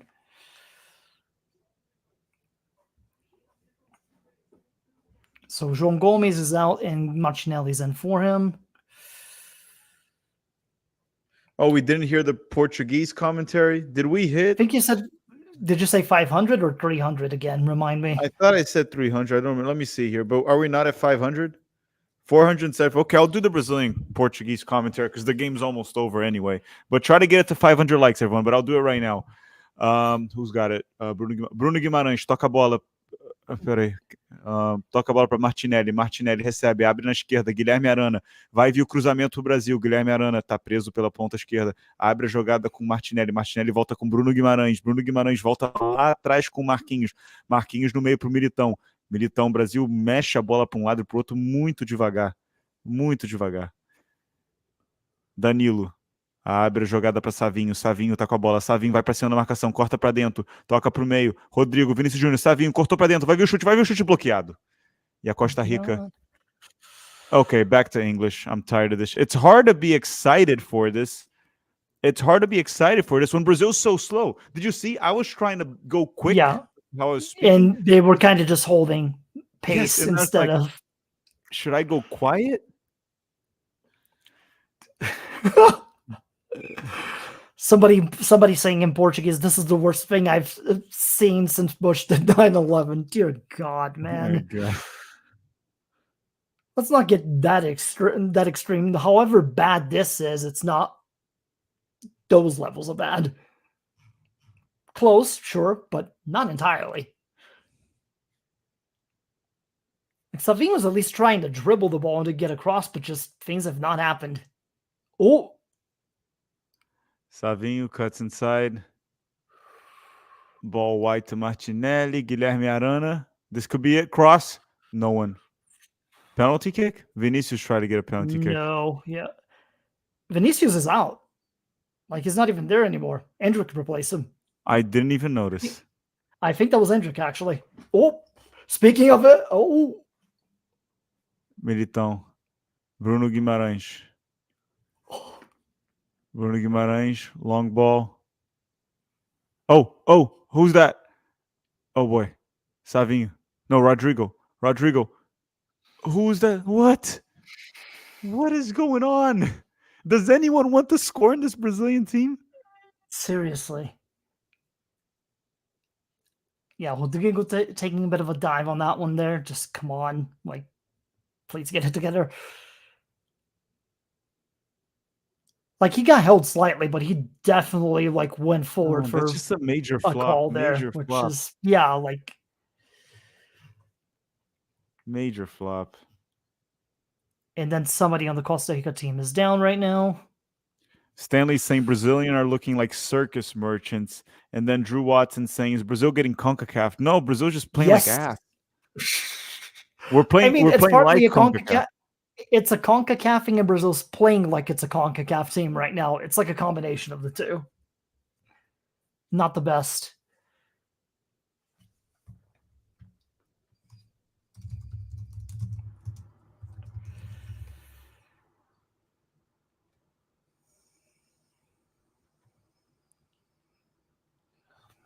What is going on?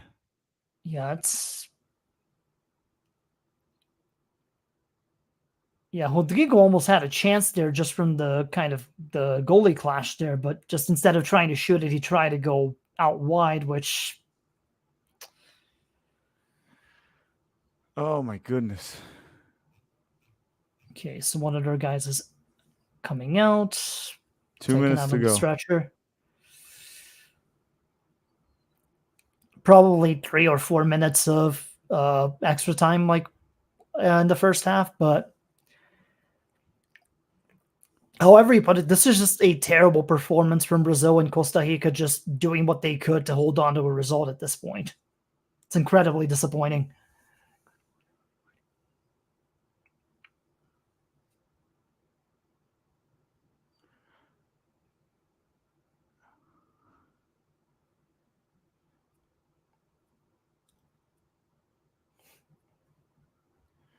The thing with Vinicius is he's literally fighting for a Ballon d'Or. And for Brazil, who does he like? It's like playing like Fred. He is playing like Fred. That actually is a really good comparison. Whether it's the Fluminense one or the Manchester United one, either one of those, he's playing that kind of a fraudulent type of game. Or did in this case, since he got substituted already.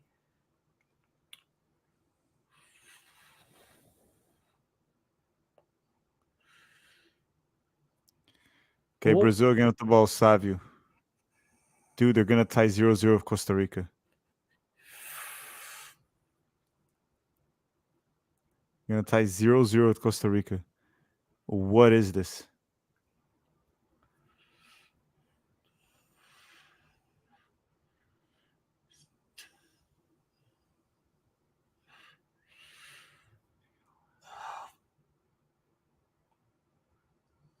My goodness. Yeah, I'm going to take it all back. Ronaldinho was right. Ronaldinho was right. He knew. It was not an advertisement. He meant it.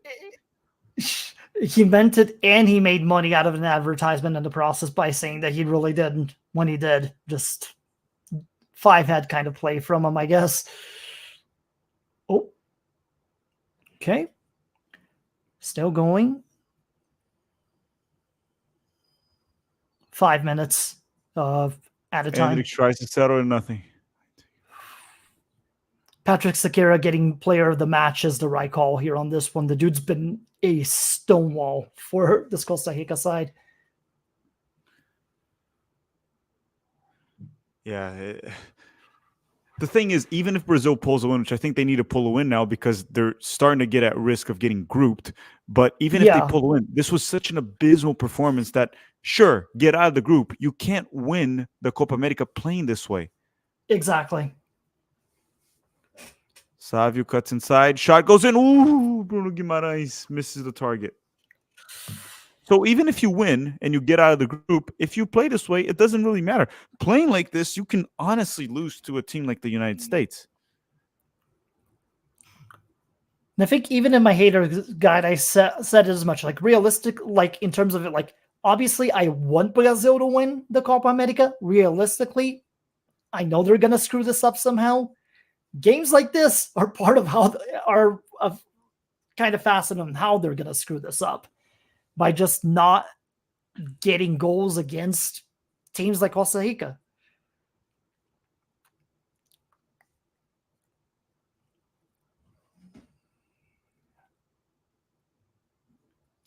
Yeah, the thing with it too, you know what's crazy about soccer is Brazil could very easily tie this game and then they win the next one, obviously playing against Paraguay, which won't be easy, and they could still beat Colombia. That can still happen.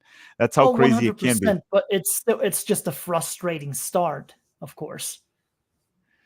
Julian Viva is saying, Tech, the U.S. men's national team should face Brazil, not Colombia. I kind of depending on how the groups go, yeah, could be a possibility on the quarterfinals.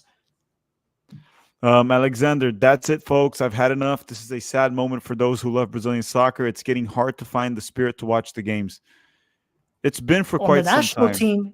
On the national team, yes, definitely. The Brazilian leagues, though, those are cool. Watch those games instead every weekend when you can. I'm not sure if Paramount Plus is even showing the Brasileiro this season or not, but if you can find a way of watching the Brazilian league itself, you'll get your money's worth out of that alone. The national team, not so much.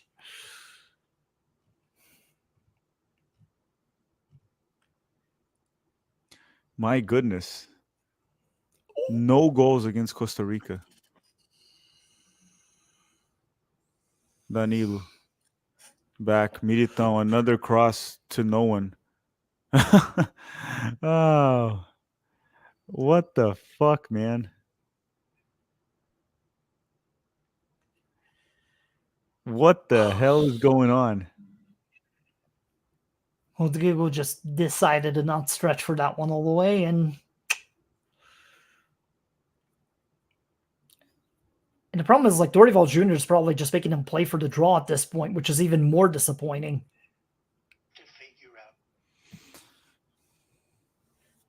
Like, this is a 0-0 win for Costa Rica, all things considered.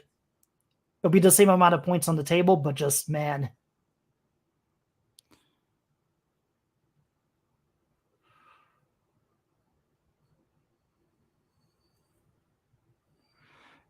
I don't get it.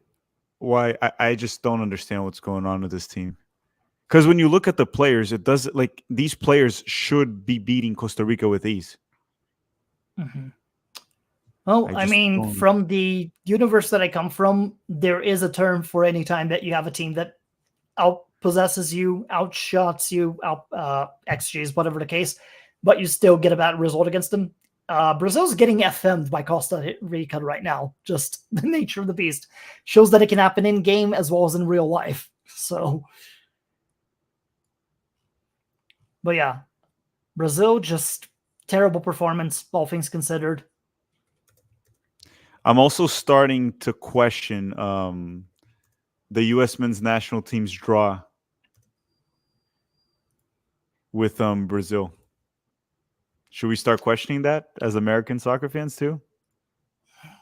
Could be, but I mean, as far as I can remember from the way that the quarterfinals are done, the U.S. would have to win their group to get second place in this group, which, for all intents and purposes, if it is Brazil, then that's the quarterfinal matchup. But otherwise, those two wouldn't meet until the semis, if they even made it there.